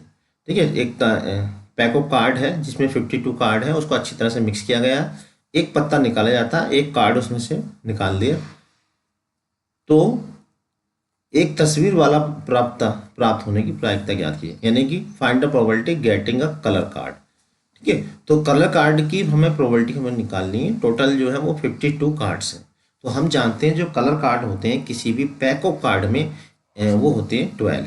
अब मैंने जो स्टार्टिंग में आपको बताया था वहाँ आपको पता होगा टोटल जो कलर कार्ड होते हैं वो होते हैं 52, वो सॉरी 12, और टोटल होते हैं 52। तो हमें प्रोबेबिलिटी निकाल लें। प्रोबेबिलिटी होती है P/NE/NS। NS हो जाएगा यहाँ पे 52, तो इसे सोल्व करेंगे 4 तिया 12, 4 एकम 4 4, 3/13। तो राइट आंसर हो गया इसका ए। ठीक है, अब नेक्स्ट है, एक लॉटरी में 8 पुरस्कार हैं, एक लॉटरी में 8 पुरस्कार हैं और 16 खाली हैं। यानी कि एक लॉटरी है जिसमें से 8 प्राइज है और जो 16 है वो एम्प्टी है। एक पुरस्कार पाने की प्रायिकता ज्ञात कीजिए। तो find the probability getting a prize. तो प्राइज कितने, 8, जो हम चाह रहे हैं वो 8 है। टोटल कितने हो जाएंगे, 8 और 16 24।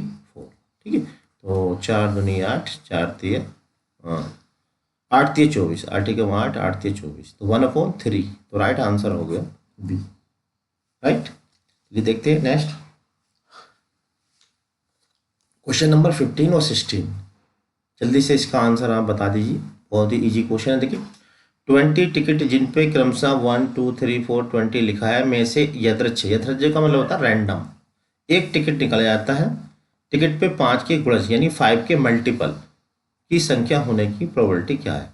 देखिए, एक टिकट है 20 टिकट और उस पर नंबरिंग करी हुई है 1 से लेकर 20 तक, और हमें जो है एक रैंडमली जो है एक टिकट, उसमें से 20 टिकटों में से एक टिकट हमने निकाल लिया।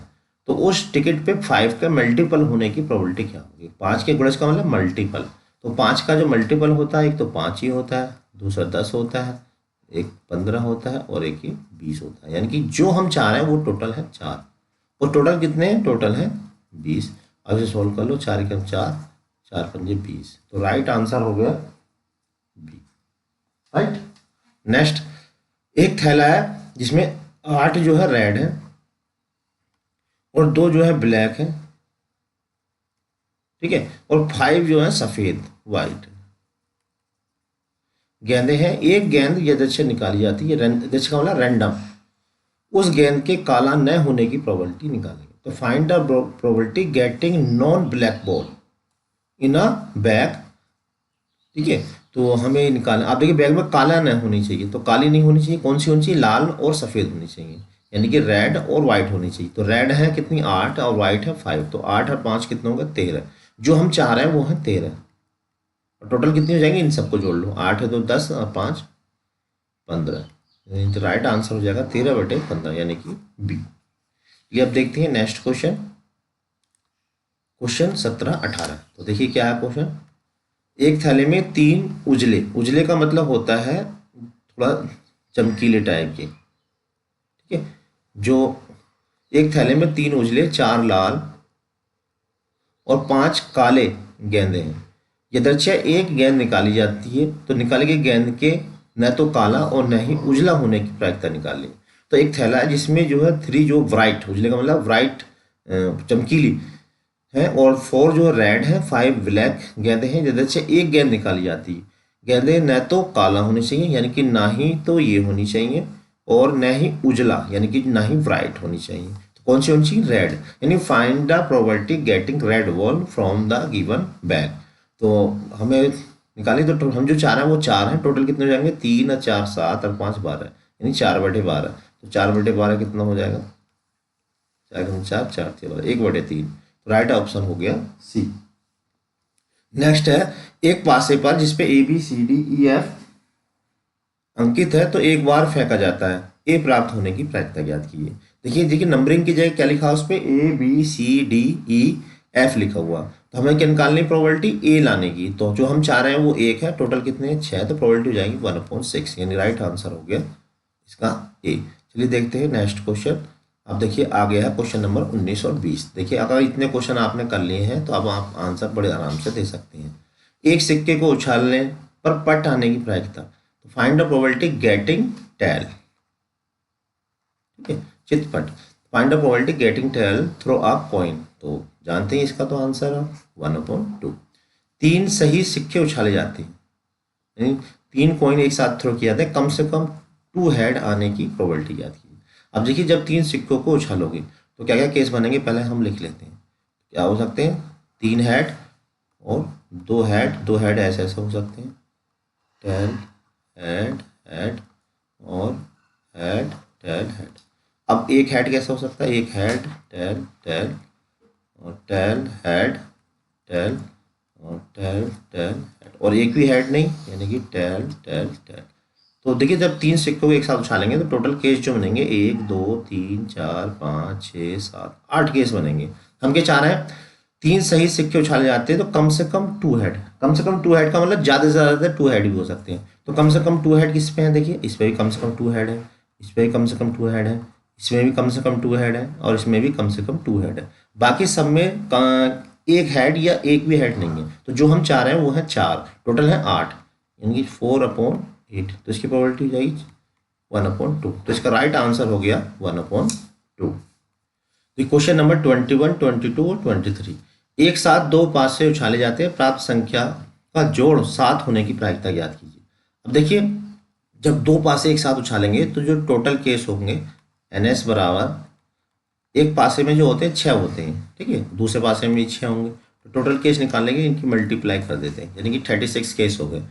एक साथ दो पासे उछाले जाते हैं, प्राप्त संख्याओं का जोड़ 7। तो 7 कैसे आ सकता है, देखिए 7 आने की जो इवेंट है वो क्या है, 4 3 हो सकता है, और 3 4 हो सकता है, और 5 2 हो सकता है, 2 5 हो सकता है, और कैसा आ सकता है 7 6 1 हो सकता है, और 1 6 हो सकता है। इसके अलावा कुछ और केस हैं जिसमें 7 हो सकता है दो पासों को थ्रो करने पे, नहीं हो सकता। तो कितने केस हो गए जो हम चाह रहे हैं, 1 2 3 4 5 6, यानी हम जो चाह रहे हैं वो केस कितने, 6, टोटल कितने, 36। प्रोबेबिलिटी कितनी हो जाएगी, 6 के 6 6 6 1/6। राइट आंसर हो गया बी, ठीक है।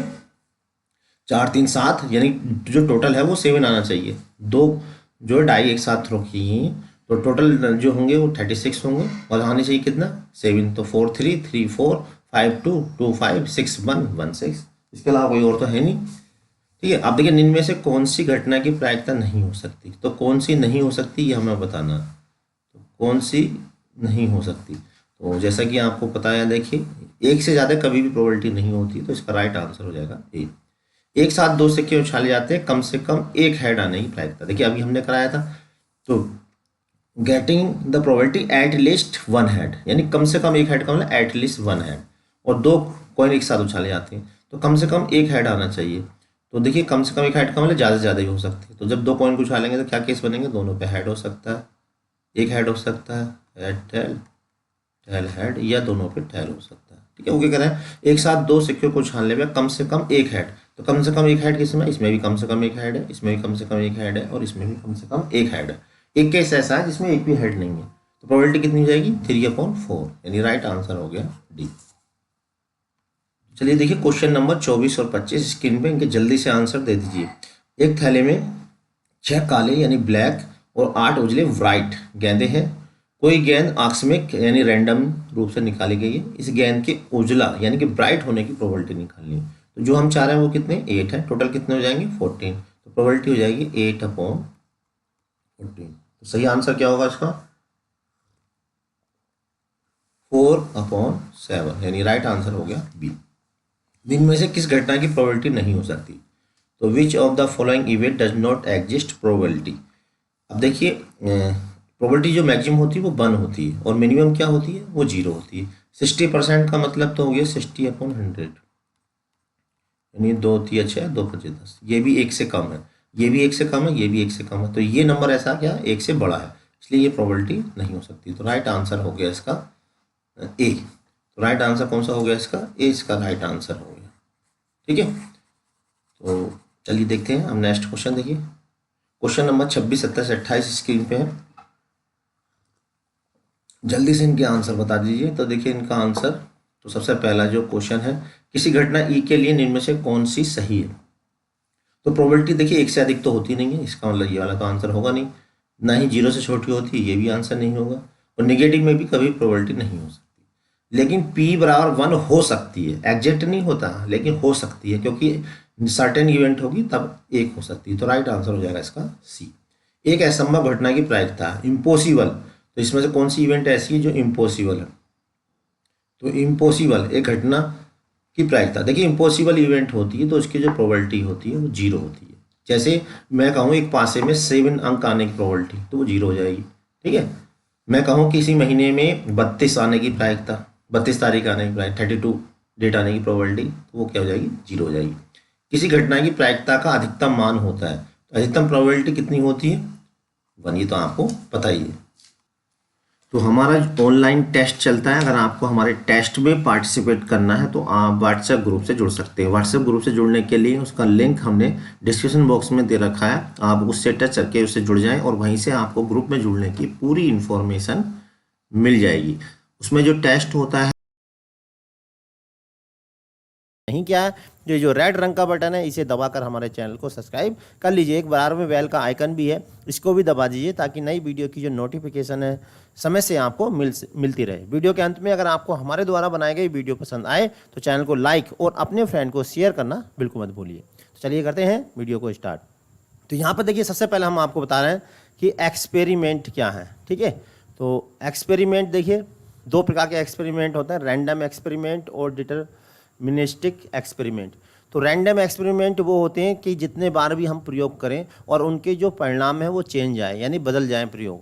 जितने बार भी आप प्रयोग करेंगे तो हर बार रिजल्ट जो है उसका अलग आएगा। तो इस तरह के प्रयोग को हम रैंडम एक्सपेरिमेंट और हिंदी में बोलते हैं आच्छादक प्रयोग। जैसे अगर हम एक सिक्के को उछालें, कॉइन को उछालें, तो ज़रूरी नहीं कि हेड ही आए हर बार, हेड भी आ सकता है, टेल भी आ सकता है। इसी प्रकार एक बार अगर हम पासे को उछालें तो उसमें भी जो ज़रूरी नहीं है कि एक ही आए या दो आए, कुछ भी आ सकता है। इस तरह के प्रयोग जो कहलाते हैं रैंडम एक्सपेरिमेंट कहलाते हैं। और डिटर्मिनिस्टिक एक्सपेरिमेंट क्या होते हैं, वे प्रयोग जहाँ कितनी बार आप करो रिजल्ट हमेशा एक ही बार आए।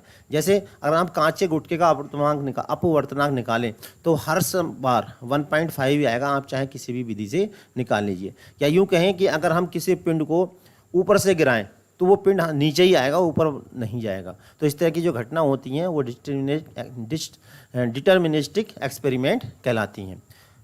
अब देखिए नेक्स्ट है सैंपल स्पेस। तो सैंपल स्पेस क्या, देखिए इससे पहले अभी हम आपने देखी होगी वीडियो, उसमें पूरा डिटेल से सैंपल स्पेस और इवेंट बताया गया था। वो बिल्कुल बेसिक वीडियो थी, जो जिसने पहले कभी प्रोबेबिलिटी नहीं की है तो वो शुरू से वो वीडियो देखिए, और जिसने प्रोबेबिलिटी पहले कर रखी है तो वो यहाँ से एडवांस वाली वीडियो देखें। तो सैंपल स्पेस का मतलब है किसी भी घटना की जो कुल परिस्थितियाँ होती हैं, जितनी भी संभव परिस्थितियाँ होती हैं, उनके जो समुच्चय होता है उसे हम सैंपल स्पेस कहते हैं। जैसे डाई है, तो डाई में क्या होता है, डाई में 6 केस होते हैं, 1 2 3 4 5 और 6, यानी जितनी भी परिस्थितियाँ होंगी वो सारी जो आती हैं वो सैंपल स्पेस कहलाती हैं। इसी में एक होता है इवेंट, यानी जब हम डाई को उछालेंगे तो जो हमारे पक्ष में होंगी, यानी जो हम चाहेंगे तो वो जो कहलाएंगी वो इवेंट कहलाएगी। जैसे हम चाहते हैं कि समांक आना चाहिए, तो समांक क्या है, 2 4 6, तो ये जो घटना है ये कहलाएगी इवेंट। ठीक है, जो हम चाहेंगे वो इवेंट, और जो टोटल संभव परिस्थितियाँ होंगी वो कहलाएगा सैंपल स्पेस। ठीक है, अब इसमें है देखिए एक्सपेरिमेंट, हाँ ये रैंडम एक्सपेरिमेंट ये आपको बता ही दिया। अब इसमें देखिए कुछ है ये टाइप ऑफ इवेंट, इनको आप अच्छे से समझ लीजिए क्या क्या ये होती हैं। तो ये प्रोबेबिलिटी को करने के लिए जितनी ये डेफिनेशन यहाँ पर दी गई है सारी बिल्कुल क्लियर होनी चाहिए। तो यहाँ पे मैं सारी डेफिनेशन क्लियर करने की कोशिश करता हूँ। तो देखिए सबसे पहली जो डेफिनेशन है उसको ज़रा ध्यान से समझेंगे। सबसे पहले क्या है, एलिमेंट्री इवेंट क्या होता है, देखिए ज़रा ध्यान समझेंगे। ऐसी इवेंट जिसमें सैंपल स्पेस का केवल एक एलिमेंट हो उसे हम एलिमेंट्री इवेंट कहते हैं। जैसे मान लीजिए ऐसा कोई सैंपल स्पेस है, इसमें मान लीजिए डाई है, डाई में कितने होंगे 1 2 3 4 5 6 इस तरह एलिमेंट होंगे, और इवेंट में केवल एक एलिमेंट हो, क्या हो, केवल एक एलिमेंट हो सैंपल स्पेस का, तो हम इसे क्या कहेंगे, एलिमेंट्री इवेंट। और कंपाउंड इवेंट कम कहेंगे अगर इसमें एक से ज़्यादा एलिमेंट है। ठीक है, जैसे मान लीजिए समांक आने की इवेंट, तो समांक क्या होंगे 2 4 6। ठीक है, और एक से ज़्यादा एलिमेंट है इवेंट में तो हम उसे कहते हैं कंपाउंड इवेंट। तीसरा है इक्वली लाइकली इवेंट, जब दो या दो से अधिक इवेंट ऐसी हो जिनके घटना घटने की जो संभावना है वो समान हो तो उसे हम इक्वली लाइकली इवेंट कहते हैं। जैसे मान लीजिए अगर हम एक कॉइन को थ्रो करें, ठीक है, तो कॉइन को जब थ्रो करेंगे तो उसमें हेड और टेल आने के जो चांस होंगे वो समान होंगे। ऐसा नहीं है कि हेड ज़्यादा आ जाए या टेल ज़्यादा आ जाए। इसी प्रकार से अगर हम एक डाई को थ्रो करें तो डाई की उछाल में भी जो है सभी अंक, यानी कि 1 से लेकर 6 तक सभी के जो अंक आने के जो चांस होंगे वो समान होंगे, तो इसे हम कहेंगे इक्वली लाइकली इवेंट। तीसरा है एग्जॉस्टिव इवेंट। देखिए कोई भी इवेंट एक एग्जॉस्टिव इवेंट कहलाती है अगर, देखिए कोई ऐसा सैंपल, इसमें E1 E2 और E3 इस तरह से इवेंट है, बहुत सारी इवेंट है। ऐसा कोई सैंपल स्पेस है, जैसे मान लीजिए 1 2 3 4 5 6 ये मान लिया। ठीक है, अब इस तरह से ये सैम्पल स्पेस है। अगर E1 E2 E3 यानी जितनी भी इवेंट दे रखे हैं इन सभी एलिमेंट का जो यूनियन है अगर वो सैम्पल स्पेस के बराबर है तो उसे हम कहते हैं एग्जॉस्टिव इवेंट। एक बार फिर समझें, एस कोई सैम्पल स्पेस है और E1 E2 E3 इस तरह और भी इवेंट हो सकती है। इन सभी में जो एलिमेंट है उन सब का जो यूनियन है किसके बराबर हो, सैम्पल स्पेस के बराबर हो, तो उसे हम एग्जॉस्टिव इवेंट कहते हैं। अर्थात एस क्या हो, E1 union E2 union E3, इसी तरह से आगे भी हो सकता। इन सब का जो यूनियन है और वो सैम्पल स्पेस के इक्वल आ जाता है तो हम इसे कहते हैं कि ये जो इवेंट है वो एग्जॉस्टिव इवेंट है। म्यूचुअली एक्सक्लूसिव इवेंट क्या होती है, देखिए जब दो या दो से अधिक इवेंट ऐसी हो जिसमें एक भी एलिमेंट कॉमन ना हो उसे हम म्यूचुअली एक्सक्लूसिव इवेंट कहते हैं। जैसे अगर हम किसी कॉइन को थ्रो करें, ठीक है, तो ऐसा नहीं है कि हेड भी आ जाए और टेल भी आए, कभी भी जो है कॉमन नहीं आ सकता। यानी कि एक बार उछालेंगे तो हेड नहीं आ सकता, टेल नहीं आ सकता, यानी अलग ही अलग आएंगे। हेड आएगा तो टेल नहीं आ सकता, टेल आएगा तो हेड नहीं आ सकता। ठीक है, तो इस तरह की जो इवेंट होती है वो कहलाती है म्यूचुअली एक्सक्लूसिव इवेंट। और एक बात और बता दें, म्यूचुअली एक्सक्लूसिव इवेंट में जो इंटरसेक्शन होता है उसमें कॉमन नहीं होता, तो इसलिए इंटरसेक्शन की जो प्रोबेबिलिटी होती है वो जीरो होती है। ठीक है, तो म्यूचुअल एक्सक्लूसिव इवेंट में इंटरसेक्शन की प्रोबेबिलिटी कितनी होगी, जीरो। क्यों होगी जीरो, क्योंकि इसमें कोई भी एलिमेंट कॉमन नहीं होगा। यानी कि एन ए इंटरसेक्शन बी में जो एलिमेंट होंगे वो क्या होंगे, 5 होगा, रिक्त होगा। तो रिक्त होगा तो रिक्त की जो प्रोबेबिलिटी होगी वो जीरो होगी। नेक्स्ट है कंप्लीमेंट्री इवेंट। कंप्लीमेंट्री इवेंट क्या होती है, देखिए एस हमारे पास कोई सैम्पल स्पेस है और ई कोई इवेंट है, तब एस के वे एलिमेंट जो ई में ना हो तो वो ई का कंप्लीमेंट्री कहलाएगा और इसे हम कहते हैं ई डैश, यानी कि एस माइनस के ई। दोबारा फिर समझे, किसी सैम्पल स्पेस का के वे एलिमेंट जो दी गई इवेंट में ना हो तो उसे हम ई का कंप्लीमेंट्री कहते हैं, इसे डैश से डिनोट करते हैं। ठीक है, अब जैसे मैं एक एग्जाम्पल आपको दे देता हूँ। चलिए मैं कंप्लीमेंट्री को आपको और अच्छे से बता देता हूँ। कंप्लीमेंट्री इवेंट क्या होता है, देखिए हमने क्या बताया कि सैम्पल स्पेस के एलिमेंट जो दी गई इवेंट में ना हो तो उसे हम ई का कंप्लीमेंट्री कहते हैं। ठीक है, तो इसको हिंदी में पूरक भी बोलते हैं। अब जैसे जैसे देखिए ई जो इवेंट है वो समअंकी इवेंट है, तो ई का जो कंप्लीमेंट्री होगा वो डैश से डिनोट करेंगे और वो क्या होगा, एस सैम्पल स्पेस के एलिमेंट जो ई में ना हो।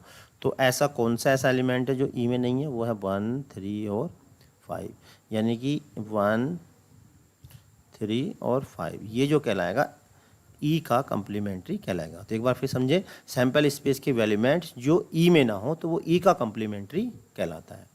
एक है इंडिपेंडेंट इवेंट और इसी में एक होता है डिपेंडेंट इवेंट। ठीक है, डिपेंडेंट इवेंट तो ये क्या होता है जरा ध्यान दें, जब दो या दो से अधिक घटनाएं एक दूसरे पर निर्भर ना हो तो इस तरह की इवेंट को हम इंडिपेंडेंट इवेंट कहते हैं। और जब एक घटना किसी दूसरी घटना पर डिपेंड हो तो उसे हम डिपेंडेंट इवेंट कहते हैं। इसको एक एग्जाम्पल से मैं आपको समझाता हूँ। जैसे ताश की गड्डी से हमने कोई इक्का निकाला तो इक्का आने की जो प्रायिकता होगी वो 4/13 होगी, 4/52 होगी, सॉरी। ठीक है, और देखिए यहाँ पे अब हमने दूसरी बार फिर इक्का निकाला तो दूसरी बार जब इक्का निकालेंगे तो फिर 4/52 होगी। अब यहाँ पे एक केस हो सकता था कि जब जो हमने पहली बार इक्का निकाला दोबारा गड्ढे में नहीं डाला तो प्रायिकता क्या हो जाती है, 3/51 हो जाती है। जरा ध्यान समझना, जब पहली बार घटना होने के बाद होने की जो प्रोबेबिलिटी है दूसरी घटना पर प्रभाव डालती है तब तो उसे हम कहते हैं डिपेंडेंट इवेंट, और दूसरी घटना पर प्रभाव नहीं डालती तो उसे कहते हैं इंडिपेंडेंट। तो यहाँ पे ये वाली और ये वाली घटना तो इंडिपेंडेंट है और ये दोनों कैसी हैं, डिपेंडेंट, क्योंकि इसकी वजह से इसकी जो प्रोबेबिलिटी है वो बदल गई। ये कब बदली, जब हमने पहली बार जो इक्का निकाला उसको गड्ढे में वापस नहीं रखा। या इसको हम एक ये भी कह सकते हैं कि इंडिपेंडेंट इवन में की जो प्रोबेबिलिटी का इंटरसेक्शन होता है, ये आप याद रख लें अच्छे से, जो इंडिपेंडेंट इवेंट की प्रोबेबिलिटी का जो इंटरसेक्शन होता है दोनों के इनटू के बराबर होता है। अगर ये इसको सेटिस्फाई करता तो इवेंट इंडिपेंडेंट होती है, अदरवाइज नहीं होती। यानी इंटरसेक्शन की जो इवेंट है वो दोनों के गुणनफल के बराबर होती है। तो ये प्रॉपर्टी है P(E1) intersection E2 is equal to P(E1) into E2। यहाँ पर मैं लिख देता हूँ P(E1) intersection E2 is equal to हो जाएगा P(E1), यानी कि दोनों के इंटरसेक्शन की जो प्रोबेबिलिटी होती है वो दोनों के गुणनफल के बराबर होती है। ठीक है, दोनों के इंटरसेक्शन की प्रोबेबिलिटी दोनों के गुणनफल के बराबर होती है। अब देखिए नेक्स्ट है mutually exclusive and exhaustive event. तो यहाँ मैंने म्यूचुअली बता ही दिया था और एग्जॉस्टिव यहाँ मिला दिया था। तो इन दोनों को आपस में एक साथ लिखें तो वो जो कहलाएगा mutually exclusive and exhaustive event. तो म्यूचुअली एक्सक्लूसिव में हमने बताया था कुछ कॉमन नहीं होता है। ठीक है, और एग्जॉस्टिव में इवेंट में क्या बताया था हमने, जितनी भी इवेंट होती हैं वो सैंपल स्पेस के बराबर होती हैं। तो इन दोनों को मिला के हम ये कह सकते हैं। अब देखिए इसको समझने के लिए mutually exclusive and exhaustive event को समझने के लिए, जैसे एस कोई मान लीजिए सैंपल स्पेस है, E1 E2 E3 EN क्या इवेंट है। अब देखिए अगर इन सब का union E1 E2 union E3 और डॉट डॉट ये EN, ठीक है, इन सब का जो यूनियन अगर एस के इक्वल होता है तो हम कहते हैं उसे एग्जॉस्टिव इवेंट। ठीक है, और इनका इंटरसेक्शन अगर रिक्त है यानी कि फाई है, क्या है, रिक्त है, फाई है, तो हम इसे कहते हैं म्यूचुअली एक्सक्लूसिव इवेंट। और दोनों को संयुक्त रूप से मिलाकर हम कहेंगे mutually exclusive and exhaustive event. Next है नंबर 9 इम्पॉसिबल इवेंट। तो नाम से ही क्लियर है, ये हमने पहले बेसिक वीडियो जो बताई वहाँ भी बताया था। जब ऐसी इवेंट जो पॉसिबल ना हो, संभव ना हो, उसे हम इम्पॉसिबल इवेंट कहते हैं। जैसे एक पासे को हम उछाले, हम कहें अंक 7 आने की प्रायिकता बताइए, तो डायरेक्ट इम्पॉसिबल, क्योंकि पासे में 7 नहीं होता है। तो इस तरह की जो इवेंट होती है वो इम्पॉसिबल इवेंट कहलाती है। एक होती है सर्टेन इवेंट, यानी कि ऐसी इवेंट जो निश्चित रूप से घटित हो तो उसे हम सर्टेन इवेंट कहते हैं। इम्पॉसिबल इवेंट की जो प्रोबेबिलिटी होती है, बता दें आपको, प्रोबेबिलिटी ऑफ इम्पॉसिबल इवेंट, ठीक है, वो होती है 0, और प्रोबेबिलिटी ऑफ सर्टेन इवेंट की जो प्रोबेबिलिटी होती है वो 1 होती है। ठीक है, जैसे मान ली कोई पत्थर अगर ऊपर से गिराया जाए तो वो 100% नीचे आएगा ही आएगा। तो इस तरह की इवेंट जो होती है वो सर्टेन इवेंट कहलाती है। जैसे उसमें भी हमने पहले भी एग्जाम्पल में बताया था, जैसे शोले फिल्म में जो धर्मेंद्र होता है वो उस कॉइन जो उछालता है, तो उसमें जो है क्या, हेड और टेल, वो हेड और दोनों तरफ हेड ही होता है, ठीक है, या दोनों तरफ टेल ही होता है, मुझे कुछ ध्यान नहीं आ रहा। दोनों तरफ फिलहाल एक जैसा होता है, जब भी कॉइन को छालता है तो वही हमेशा आता है। तो इसका मतलब उसमें जो है वो घटना जो थी वो कैसी थी, सर्टेन इवेंट थी। ठीक है, अब देखिए चलते हैं नेक्स्ट। अब देखिए odds in favour and odds in against क्या होता है, इसको समझेंगे। जैसे मान लीजिए ए कोई घटना, किसी घटना घटने की प्रायिकता है, और बी किसी घटना के न घटने की प्रायिकता है। तो घटना घटने की जो प्रायिकता होती है उसे हम लिखते हैं A/A प्लस बी। ठीक है, और इसे हम A अनुपात B से भी डिनोट करते हैं, और A अनुपात B से लिखते हैं तब हम इसे कहते हैं ओड्स इन फेवर। ठीक है, ए कोई घटना है, बी कोई ए घटना घटने की प्रायिकता है, बी क्या उस घटना के न घटने की प्रायिकता है, यानी कि ए जो है किसी इवेंट की प्रोबेबिलिटी है और बी उस इवेंट के न होने की प्रोबेबिलिटी है। तब उस इवेंट के होने की जो प्रोबेबिलिटी होती है A/A प्लस बी होती है, और इसे हम A अनुपात बी से भी डिनोट करते हैं, और इसी को हम कहते हैं ओड्स इन फेवर। ठीक है, क्या बोलते हैं इसको, ओड्स इन फेवर। और इसे बोलते हैं संयोगानुपात। क्या बोलते हैं इसको हिंदी में, अनुकूल संयोगानुपात, अनुकूल संयोगानुपात, या इंग्लिश में बोलेंगे ओड्स इन फेवर। और इसी तरह से घटना के न घटने की जो प्रायिकता होती है इसे बार लगाकर डिनोट करते हैं B/A प्लस बी, और इसको हम डिनोट करते हैं B अनुपात A। ठीक है, तो इसे हम बोलते हैं odds against, odds in favour, odds in against, यानी कि घटना के प्रतिकूल संयोगानुपात। कहीं पे ये दिया तो इसका मतलब आप समझ जाइए A/A प्लस बी, और कहीं पे प्रतिकूल संयोगानुपात दिया हुआ यानी ओड्स अगेंस्ट दे रखा है तो इसका मतलब ये होगा। ठीक है, तो यहाँ पे अगर ओड्स इन फेवर दे रखा है तो A/A plus B, odds in against दे रखा है तो B/A प्लस बी।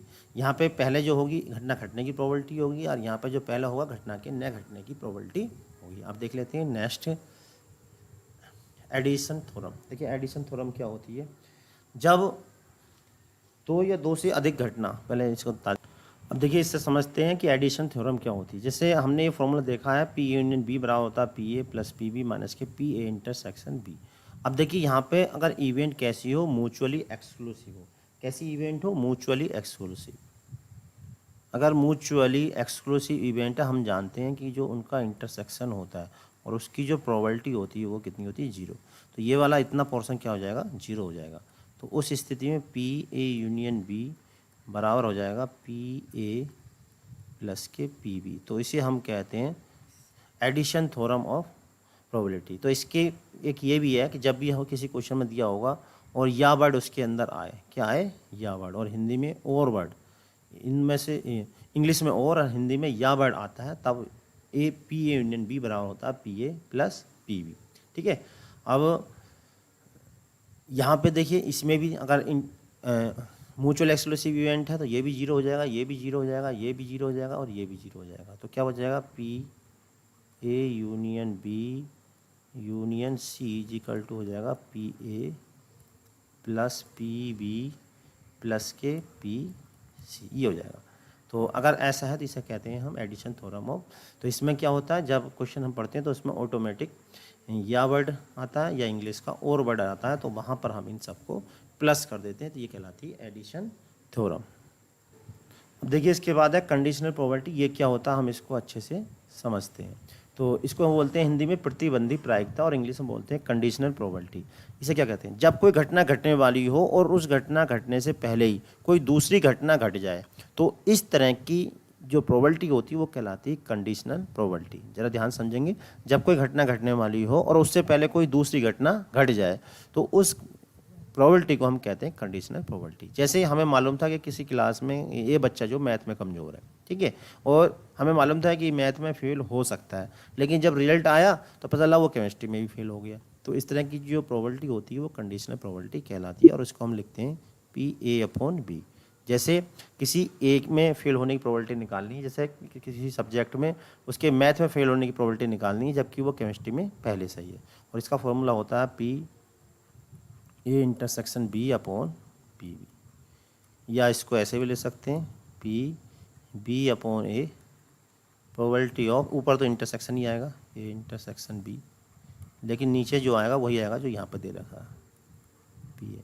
तो ये जो कहलाती है कंडीशनल प्रोबेबिलिटी कहलाती है। एक बार फिर ध्यान दें, जब कोई घटना घटने वाली हो और उससे पहले कोई दूसरी घटना घट जाए तो उसे हम कंडीशनल प्रोबेबिलिटी कहते हैं। जैसे कि हम स्कूल घर से निकल के स्कूल जाने की तैयारी कर रहे थे, लेकिन जैसे ही घर से बाहर आए तो बारिश हो गई।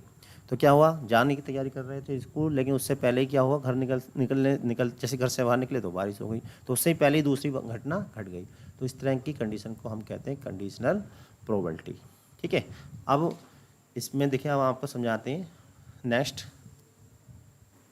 अब देखिए मल्टीप्लिकेशन थ्योरम, जैसा कि हमने अभी आपको बताया था, जब दो या दो से अधिक किसी घटनाओं के जो चांस हैं वो समान होते हैं तो उन्हें हम इंडिपेंडेंट इवेंट कहते हैं, और इंडिपेंडेंट इवेंट की जो है मल्टीप्लाई हो जाती है। जैसा कि अभी हमने बताया था कि probability of A intersection B, अगर इवेंट कैसी हैं, इंडिपेंडेंट हैं, तो इंडिपेंडेंट है तो P A into P B, यानी कि उनका जो इंटरसेक्शन होता है वो मल्टीप्लाई के इक्वल होता है। तो इसे ही हम कहते हैं मल्टीप्लिकेशन थ्योरम। दोबारा फिर समझें, जब दो या दो से अधिक घटनाओं के घटने के चांस समान हो तो उसे हम इंडिपेंडेंट इवेंट कहते हैं, और इसमें जो है मल्टीप्लाई होती है। और इसमें जो वर्ड निकलता है, हिंदी में तो निकलता है हमारे मुख से और इंग्लिश में एंड।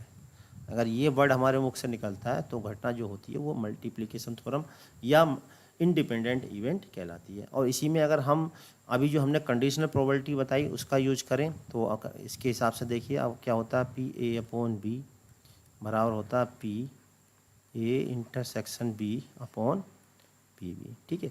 और यहाँ से अगर हम इंटरसेक्शन निकालें तो क्या आ जाएगा, पी ए इंटरसेक्शन बी बराबर हो जाएगा पी बी, इसकी मल्टीप्लाई इधर कर दी हमने, into P A upon B. ठीक है। तो इंटरसेक्शन जो अगर कंडीशनल प्रोबेबिलिटी दे रखी है तो उनका जो इंटरसेक्शन होगा पी बी इंटू इस ये मल्टीप्लाई के इक्वल होगा। ठीक है। तो ये कहलाती है मल्टीप्लिकेशन थ्योरम। नेक्स्ट देखते हैं।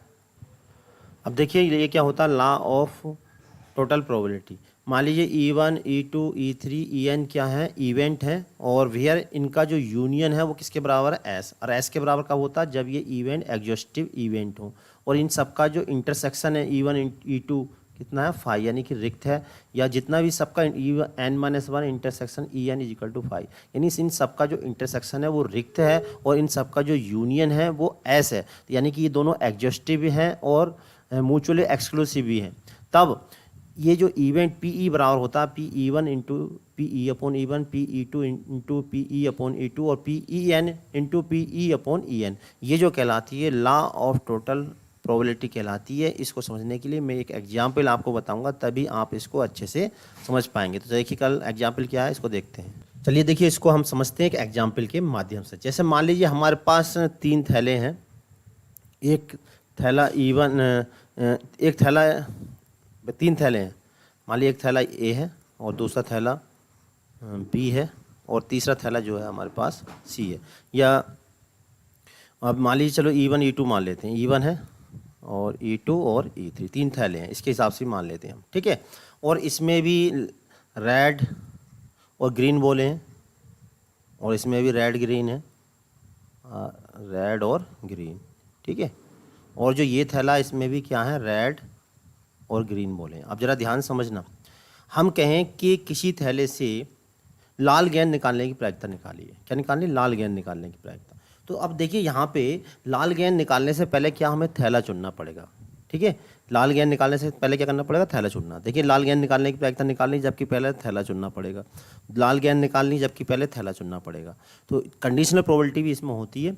तो पी बराबर होता है, तो पहले निकालेंगे थैला चुनने की प्रोबेबिलिटी, यानी कि PE1 क्या होगी, जैसे 3 थैले हैं तो 1/3 हो जाएगी। इस तरह PE2 निकालेंगे, दूसरा थैला चुनने की प्रोबेबिलिटी, ये भी 1/3 हो जाएगी।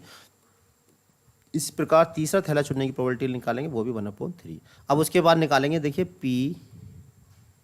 PE1 upon PE upon E1, PE upon E1। तो इसका मतलब क्या है कि लाल गेंद निकालने की प्रोबेबिलिटी निकालनी कौन से? पहले थैले से। तो पहले थैले से लाल गेंद निकालने की प्रोबेबिलिटी हो जाएगी PE1 अपॉन E2, और दूसरे थैले से लाल गेंद निकालने की प्रायिकता हो जाएगी PE अपॉन E2, और तीसरे थैले से लाल गेंद निकालने की प्रायिकता हो जाएगी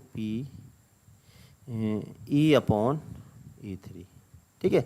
तो इस प्रकार से अब इसको क्या निकालनी है? हमें निकालनी है लाल गेंद निकालने की प्रायिकता। तो थ्योरम और प्रोबेबिलिटी लगा देंगे, यहाँ पे सारी वैल्यू पुट कर देंगे, आंसर हमारा निकल के आ जाएगा।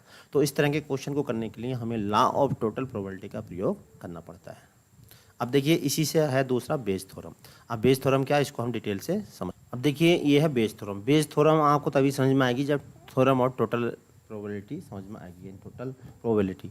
तो अब देखिए आधा तो ये उसी से है।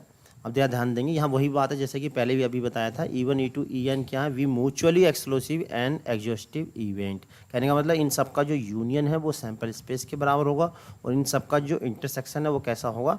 5 होगा। अगर ऐसा हो तो देखिए जो नीचे लिखा है ये तो आपको दिखाई दे रहा होगा, वो ये थ्योरम और टोटल प्रोबेबिलिटी है। तो इसमें क्वेश्चन किस टाइप, ये इसका फॉर्मूला है PE अपॉन E1। देखिए यहाँ पे क्या है, ये पलट जाता है, E1 ऊपर चला गया, E1 यहाँ पलट जाएगा, यहाँ जो लिखा होगा वो यहाँ पे पलट जाएगा, ठीक है। और ये इनमें से कोई सी एक इवेंट पूछते हैं। अब देखिए इसका क्वेश्चन किस तरह का आता है, मैं ज़रा ध्यान से समझना। जैसे मान लीजिए जैसे अभी मैंने बताया था 3 थैले E1 और E2 और E3, 3 थैले हैं E1 और E2, ठीक है। पहले थैले में भी वही रेड और ग्रीन बॉल हैं, रेड और ग्रीन, ठीक है। दूसरे थैले में भी रेड और ग्रीन है,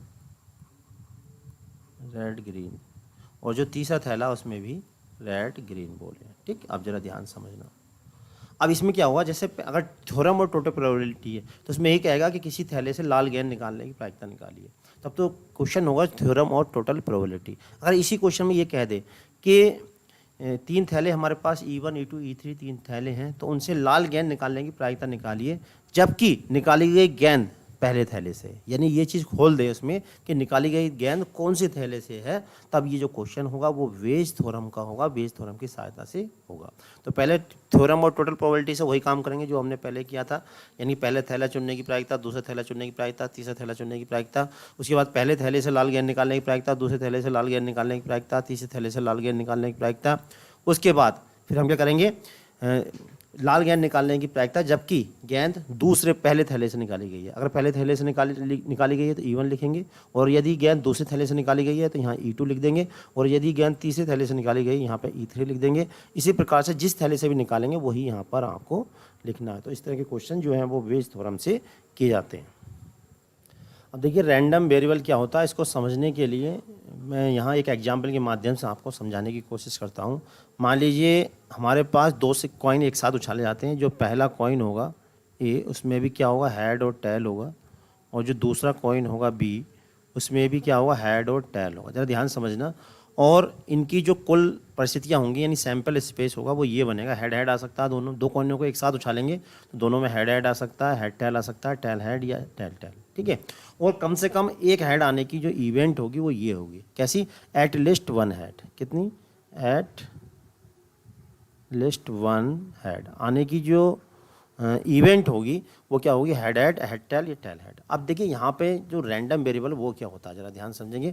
तो रैंडम वेरिएबल का मतलब जितनी भी परिस्थितियाँ इस इवेंट में हो सकती हैं। क्या क्या इवेंट हो सकती हैं इससे, देखिए नंबर 1, कोई हेड ना हो तो 0 लिखेंगे, एक हेड हो तो 1 लिखेंगे, दो हेड हो, ये तो कितनी स्थितियाँ बन गई, देखिए कोई हेड ना हो, एक हेड हो, दो हेड हो। तो ये जो एक्स की जो वैल्यूज है इसी को हम बोलते हैं रैंडम वेरिएबल, ठीक है। क्या बोलते हैं, 0 1 2 3 जो कहलाते हैं वो रैंडम वेरिएबल कहलाते हैं। दोबारा फिर ध्यान दें, एस कोई सैंपल स्पेस है, सैंपल स्पेस कैसा बनेगा, जो भी इवेंट दे रखी हो उनके एलिमेंट से बनेगा, फिर एक इवेंट होगी और उस इवेंट में जितनी भी पॉसिबिलिटीज होंगी यानी जितनी भी ये नंबर्स होंगे इन्हीं को हम क्या बोलेंगे, रैंडम वेरिएबल होंगे। क्या क्या, जैसे हेड दिखाई दे रहा है इसके अंदर, तो क्या लिखेंगे, कोई हेड ना हो, एक हेड हो, दो हेड हो।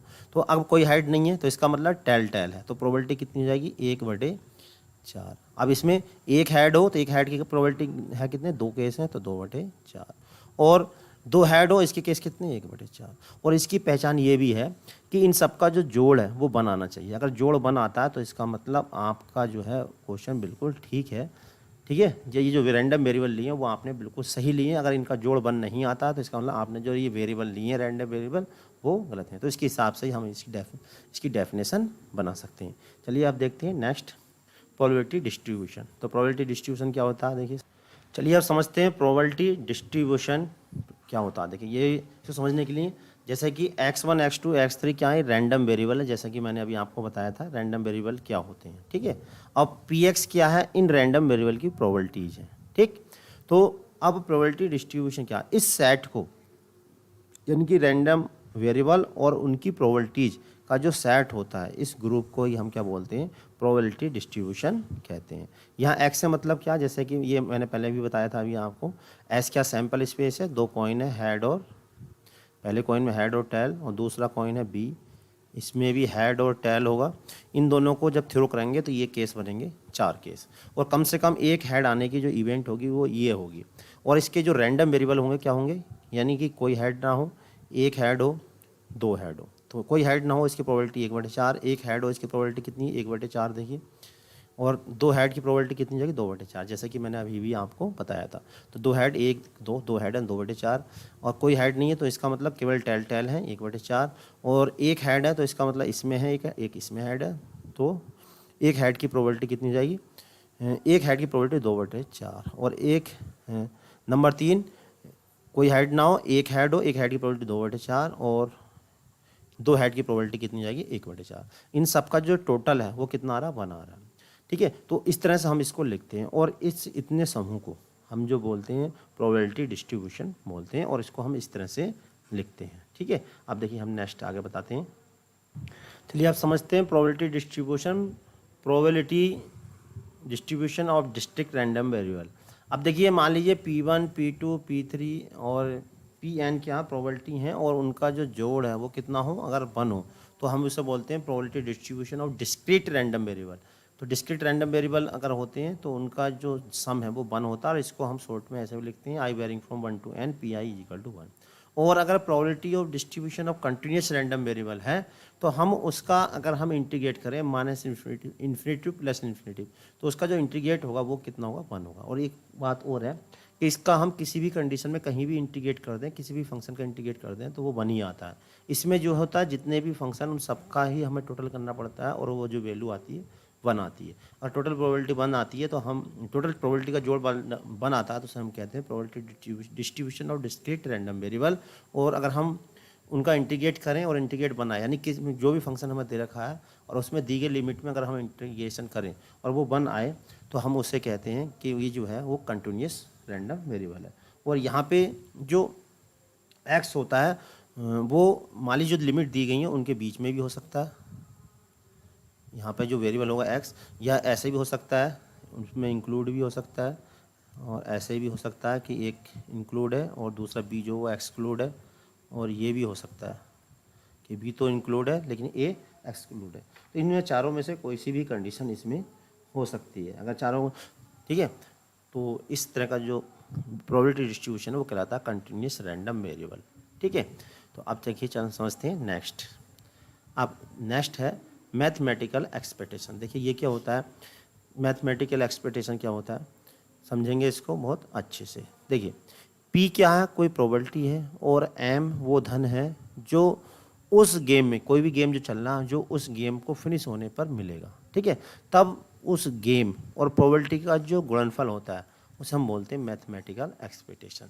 जैसे मान लीजिए एक पासा उछाला जाता है, ठीक है, और जो पहले 6 प्राप्त कर लेगा वो जीतेगा, और इसमें जो है 1100 रुपये का इनाम उस मिले हैं। 1100 रुपये का इनाम है और एक पासा उछाला जाता है, जो पहले जीत लेगा, जिसका पहले 6 आ जाएगा तो उसको ये इनाम मिल जाएगा। तो क्या करते हैं, प्रोबेबिलिटी और इनाम, यानी कि प्रोबेबिलिटी उसके जो है 6 आने की प्रोबेबिलिटी पहले व्यक्ति की निकालेंगे, 6 आने की प्रोबेबिलिटी दूसरे व्यक्ति की निकालेंगे 6 आने की प्रोबेबिलिटी, और उसकी जो प्रोबेबिलिटी होगी और उस इनाम से मल्टीप्लाई कर दें, तो इनाम और प्रोबेबिलिटी का जो मल्टीप्लाई का जो गुणनफल होता है वही जो कहलाता है वो मैथमेटिकल एक्सपेक्टेशन कहलाता है। तो इसको हम इस तरह से भी डिफाइन कर सकते हैं कि P एक प्रोबेबिलिटी है और M वो धन है जो उसे जीतने पर प्राप्त होता है, तब प्रोबेबिलिटी और जो जीतने पर जो प्राप्त धन होगा उसके गुणनफल को हम मैथमेटिकल एक्सपेक्टेशन कहते हैं। चलिए अब हम समझते हैं वेरिएंस क्या होता है। देखिए x1 x2 xn क्या है, वी रैंडम वेरिएबल, जैसे कि अभी मैंने आपको रैंडम वेरिएबल बताया था क्या होता है, और p1 p2 क्या है, उन रैंडम वेरिएबल पर क्या प्रोबेबिलिटीज़ है। ठीक है, ये दो चीज़ हमें दे रखी। तो सबसे पहला काम है कि जो रैंडम वेरिएबल दे रखे हैं उनका मीन निकाल लें। मीन कैसे निकालेंगे, सबको जोड़ के उतनी संख्या से डिवाइड कर देंगे। ठीक है, तब जो वेरिएंस होता है ये कहलाता है वेरिएंस, यानी कि ये जो फॉर्मूला है पूरा वेरिएंस कहलाता है। इस चीज़ को हम क्या बोलते हैं, वेरिएंस बोलते हैं। ठीक है, और इसको डिनोट करते हैं वी एक्स, जो पहला वर्ड है उससे, और चूंकि एक्स वेरिएबल है यहाँ पे वेरिएंस कहते हैं।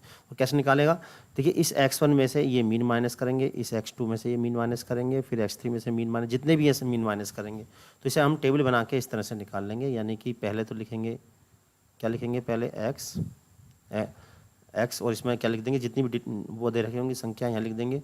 उसके बाद क्या करना, हमें इनका मीन निकालना है, यानी कि x माइनस का x बार, इनका मीन निकाल के इसमें से माइनस करके यहाँ पर लिख देना, और फिर इस तीसरे स्टेप में क्या करना है, इनका स्क्वायर कर देना। ठीक है, बात समझ आई, तो इनका स्क्वायर कर देना। तो स्क्वायर करके बाद में इनकी जो है, अब स्क्वायर करने के बाद फिर यहाँ पे फिट कर देना, या ऐसा ना टेबल ना बनाना चाहें तो आप सीधे सीधे भी कर सकते हैं। पहले मीन निकाल लें, फिर पहले में से ही माइनस कर दें, माइनस करके इसका स्क्वायर करके प्रोबेबिलिटी से माइनस कर दें। इस तरह P2 की किससे मल्टीप्लाई करनी, दिस माइनस जो मीन निकल का आएगा। तो इस फॉर्मूले से हम वेरिएंस, और इसको शॉर्टकट में हम ऐसे लिखते हैं, P I varying from 1 to n, P1 की जगह i लगा दिया, x1 की जगह i माइनस एक्स बार। तो इसको शॉर्ट में ऐसे याद कर सकते हैं, या प्रोबेबिलिटी की हमें x1 माइनस एक्स बार का होल स्क्वायर से मल्टीप्लाई करनी है। अब इसकी कुछ प्रॉपर्टीज़ हैं, वो प्रॉपर्टीज़ भी देख लीजिए आप। देखिए properties of variance, x1 x2 are two random variable, A and B are constant. तो ये प्रॉपर्टीज हैं, इन प्रॉपर्टी भी काम की हैं। तो वेरिएंस ऑफ ए x1 बराबर होता है ए स्क्वायर वेरिएंस ऑफ x1। ठीक है, और दूसरी प्रॉपर्टी है variance of A x1 plus B x1 बराबर होगा A square variance x1 plus के B square, variance of x2 plus के 2abc ये होगा। ठीक है, वेरिएंस ऑफ x1 क्या होगा, ए स्क्वायर x1 और बी स्क्वायर x2, यानी कि ये वाला फॉर्मूला प्रयोग हो जाएगा। Where x1 x2 represent the covariance between x1 and x2, और x1 x2 इंडिपेंडेंट, देन क्या हुआ, इंटरसेक्शन जो होगा इनका 0 हो जाएगा, एंड अबव फॉर्मूला रिड्यूस, यानी कि उस फॉर्मूले को हम इस तरह भी लिख सकते हैं। ठीक है, ये यहाँ पे V x1 V x2 A square V x1 B square x2, यानी कि ये वाला जो पोर्शन है वो 0 हो जाएगा। Variance of x1 plus x2 is equal to variance of x1 minus x2 is equal to variance of x1 plus के वेरिएंस ऑफ x2। तो ये वेरिएंस ऑफ x1 प्लस के वेरिएंस ऑफ x2, यानी कि यहाँ हम इनका जो वेरिएंस होगा वो वेरिएंस दोनों के वेरिएंस के, यानी टोटल का जो वेरिएंस होगा जो दोनों के वेरिएंस के अलग अलग योग के बराबर होगा। प्रॉपर्टी फोर्थ है variance of x is equal to होगा E X square minus E X का होल स्क्वायर। ठीक, और ई एक्स स्क्वायर को हम ऐसे भी लिख सकते हैं E X sigma E X square into P X और sigma E X into P X का होल स्क्वायर। तो ये फॉर्मूला भी यूज कर सकते हैं। For continuous random variable variance क्या होगा, ई एक्स स्क्वायर माइनस के ई एक्स का होल स्क्वायर। ठीक, तो इस फॉर्मूले का भी हम यूज कर सकते हैं। और देखिए हम ई एक्स को मीन या म्यू से भी, मीन को हम म्यू से भी डिनोट करते हैं। देखिए यहाँ पर हम आप बता दें ई एक्स या म्यू ये दोनों क्या कहलाते हैं, मीन कहलाते हैं। ठीक है, तो मीन अगर यहाँ पे एक तो तरीका ये हो गया, आप ऐसे निकालेंगे प्रोबेबिलिटी की रैंडम वेरिएबल से मल्टीप्लाई कर देंगे, मीन उसका निकल के आ जाएगा। और इसी को हम शॉर्ट में लिख सकते हैं I varying from 1 to n P I X I, जैसा कि अभी हमने पहले वाले उसमें बताया था। यहाँ पर देखिए ये वाला, तो एक तो तरीका ये है कि आप जो है इस तरह से निकालें, लेकिन यहाँ पर जो है ये नंबर्स हमें संख्या नहीं मालूम होगी कितनी है, तो इसके लिए हम प्रोबेबिलिटी इससे ना निकाल के इससे निकालेंगे। कैसे निकालेंगे, एक्स बार जो निकालेंगे वो निकालेंगे P1 x1 plus P2 x2, ऐसे इनको सोल्व करके निकालेंगे, यानी कि आपस में मल्टीप्लाई करके हम इसे निकालेंगे। ठीक है, तो इससे हम बाहर इसे निकालेंगे, इससे हम इसको नहीं निकालेंगे, ज़्यादातर हम इसी का यूज करेंगे एक्स बार, या इसको हम ई एक्स भी बोल सकते हैं और या इसको हम म्यू भी बोल सकते हैं। ठीक है, तो इस फॉर्मूले को हम यूज करेंगे तो हम तो वेरिएंस निकल के आ जाएगा। और ये प्रॉपर्टी है देखिए यहाँ पे, ये फॉर्मूला एक ये भी वेरिएंस निकालने का, आप इस फॉर्मूले की सहायता से भी निकाल सकते हैं वेरिएंस ई एक्स का स्क्वायर और ई एक्स का होल स्क्वायर। ठीक है, तो यहाँ पे ई एक्स का मतलब ये, यहाँ पे स्क्वायर करके प्रोबेबिलिटी की मल्टीप्लाई करें तो ई एक्स स्क्वायर निकल जाएगा। तो ई एक्स स्क्वायर कैसे निकलेगा, यानी प्रोबेबिलिटी इंटू x1 का स्क्वायर और P2 इंटू x2 का स्क्वायर, इससे भी निकाल सकते हैं। ठीक है, और ई एक्स ये कहलाएगा, ई एक्स स्क्वायर ये वाला कहलाएगा, और यहाँ पे फॉर्मूले में लग दें तब भी वेरिएंस इसका निकल के आ जाएगा। ठीक है, अब देखिए नेक्स्ट है बाइनोमियल डिस्ट्रीब्यूशन। अब देखिए बाइनोमियल डिस्ट्रीब्यूशन क्या होता है। मान लीजिए जो P जो है वो प्रोबेबिलिटी है किसी घटना के घटने की सिंगल ट्राई में, और Q क्या है उसके घटना के न घटने की प्रायिकता है सिंगल ट्राई में, तब घटना घटने की जो प्रायिकता होगी, अभिष्ट प्रायिकता, वो ये होगी NCR P की पावर R और Q की पावर n माइनस R। तो ये फॉर्मूला ही जो जाना जाता है बाइनोमियल डिस्ट्रीब्यूशन की सहायता नाम से जाना जाता है, NCR P की पावर R Q की पावर n माइनस R। इस तरह के क्वेश्चन जैसे कैसे करेंगे, यहाँ जैसे मान लीजिए 5 जहाज है और पाँच जहाज़ों में से कम एक के सुरक्षित लौटने की प्रायिकता निकालनी है, तो P जो होगी जहाज़ के सुरक्षित लौटने की प्रायिकता, क्योंकि 5 जहाज़ है और 5 में से एक जहाज़ के सुरक्षित लौटने की प्रायिकता होगी 1/5 और सुरक्षित न लौटने की प्रायिकता होगी 4/5। ठीक है, अब 5 में से कम एक सुरक्षित लौटना, यानी R की जगह 1 भी हो सकता है, 2 भी हो सकता है, 3 भी हो सकता है, 4 भी और 5 भी। PQ जो अब सेम रहेंगे यही, तो यहाँ पे 1 रखेंगे, फिर प्लस का चिन्ह लगा के फिर 2 रख देंगे R की जगह, फिर प्लस का चिन्ह लगा 3 रख देंगे और सबको सॉल्व करके ये निकल के आ जाएगा। तो ये कहलाता है फॉर्मूला बाइनोमियल डिस्ट्रीब्यूशन। क्या PE = NCR P की पावर R Q की power n minus R Q की पावर n माइनस R। ठीक है, यहाँ R की जो है वैल्यू चेंज हो जाती है, तो इसी फॉर्मूले को जाना जाता है बाइनोमियल डिस्ट्रीब्यूशन के नाम से। अब देखिए एक बार शॉर्ट में हम बता दें कि एक्स बार या ई एक्स, इसको हम मीन बोलते हैं, इसका निकालने का तरीका ये है P1 x1 P2 x2, यानी कि प्रोबेबिलिटी की ये रैंडम वेरिएबल से मल्टीप्लाई करते जाओ P2 x2 P1 x1 और P2 x2 और इस तरह से आ गया P3 x3, ऐसे मल्टीप्लाई करते चले जाइए और स्क्वायर कर दो x का तो ई एक्स स्क्वायर निकल जाएगा। और इस फॉर्मूले से हम ज़्यादातर वेरिएंस जो निकालते हैं इस फॉर्मूले से निकालते हैं, ई एक्स स्क्वायर यानी ये वाला चीज़ और ई एक्स का होल स्क्वायर यानी यहाँ से जो निकालेंगे उसका स्क्वायर कर देंगे। ठीक है, तो यहाँ पर हम इस फॉर्मूले की सहायता से ये निकालते हैं। ठीक, तो और इसका हम स्क्वायर रूट ले लेते हैं वेरिएंस का, तो वो स्टैंडर्ड डेविएशन निकल के जाता है। या हम इस फॉर्मूले का भी यूज कर सकते हैं। इसे निकालने के लिए प्रोबेबिलिटी की हमें क्या है, इसमें से मीन जो x1 होगा उसमें से मीन माइनस करना पड़ेगा। ठीक है, तो ज़्यादातर फॉर्मूला हम ये वाला यूज करेंगे। और यहाँ पर देखिए बाइनोमियल डिस्ट्रीब्यूशन का फॉर्मूला ये वाला है, मीन हम इस फॉर्मूले से निकाल सकते हैं और वेरिएंस जो है वो इस फॉर्मूले से निकालेंगे और स्टैंडर्ड डेविएशन इस फॉर्मूले से। तो यहाँ पर देखिए मैंने जो है प्रोबेबिलिटी की बेसिक कंसेप्ट यहाँ दे दिया है। इसकी जो प्रॉब्लम है वो टेस्ट सीरीज में हो जाएंगी। अब हम इसके बाद टेस्ट सीरीज स्टार्ट करेंगे। आप अगर टीजीटी की तैयारी कर रहे हैं तो हमारी टेस्ट सीरीज से जुड़ सकते हैं और इसकी बहुत सारी वीडियो मैंने टीजीटी की डाल रखी हैं। लगभग 70% के आसपास कोर्स मैंने कवर कर दिया है,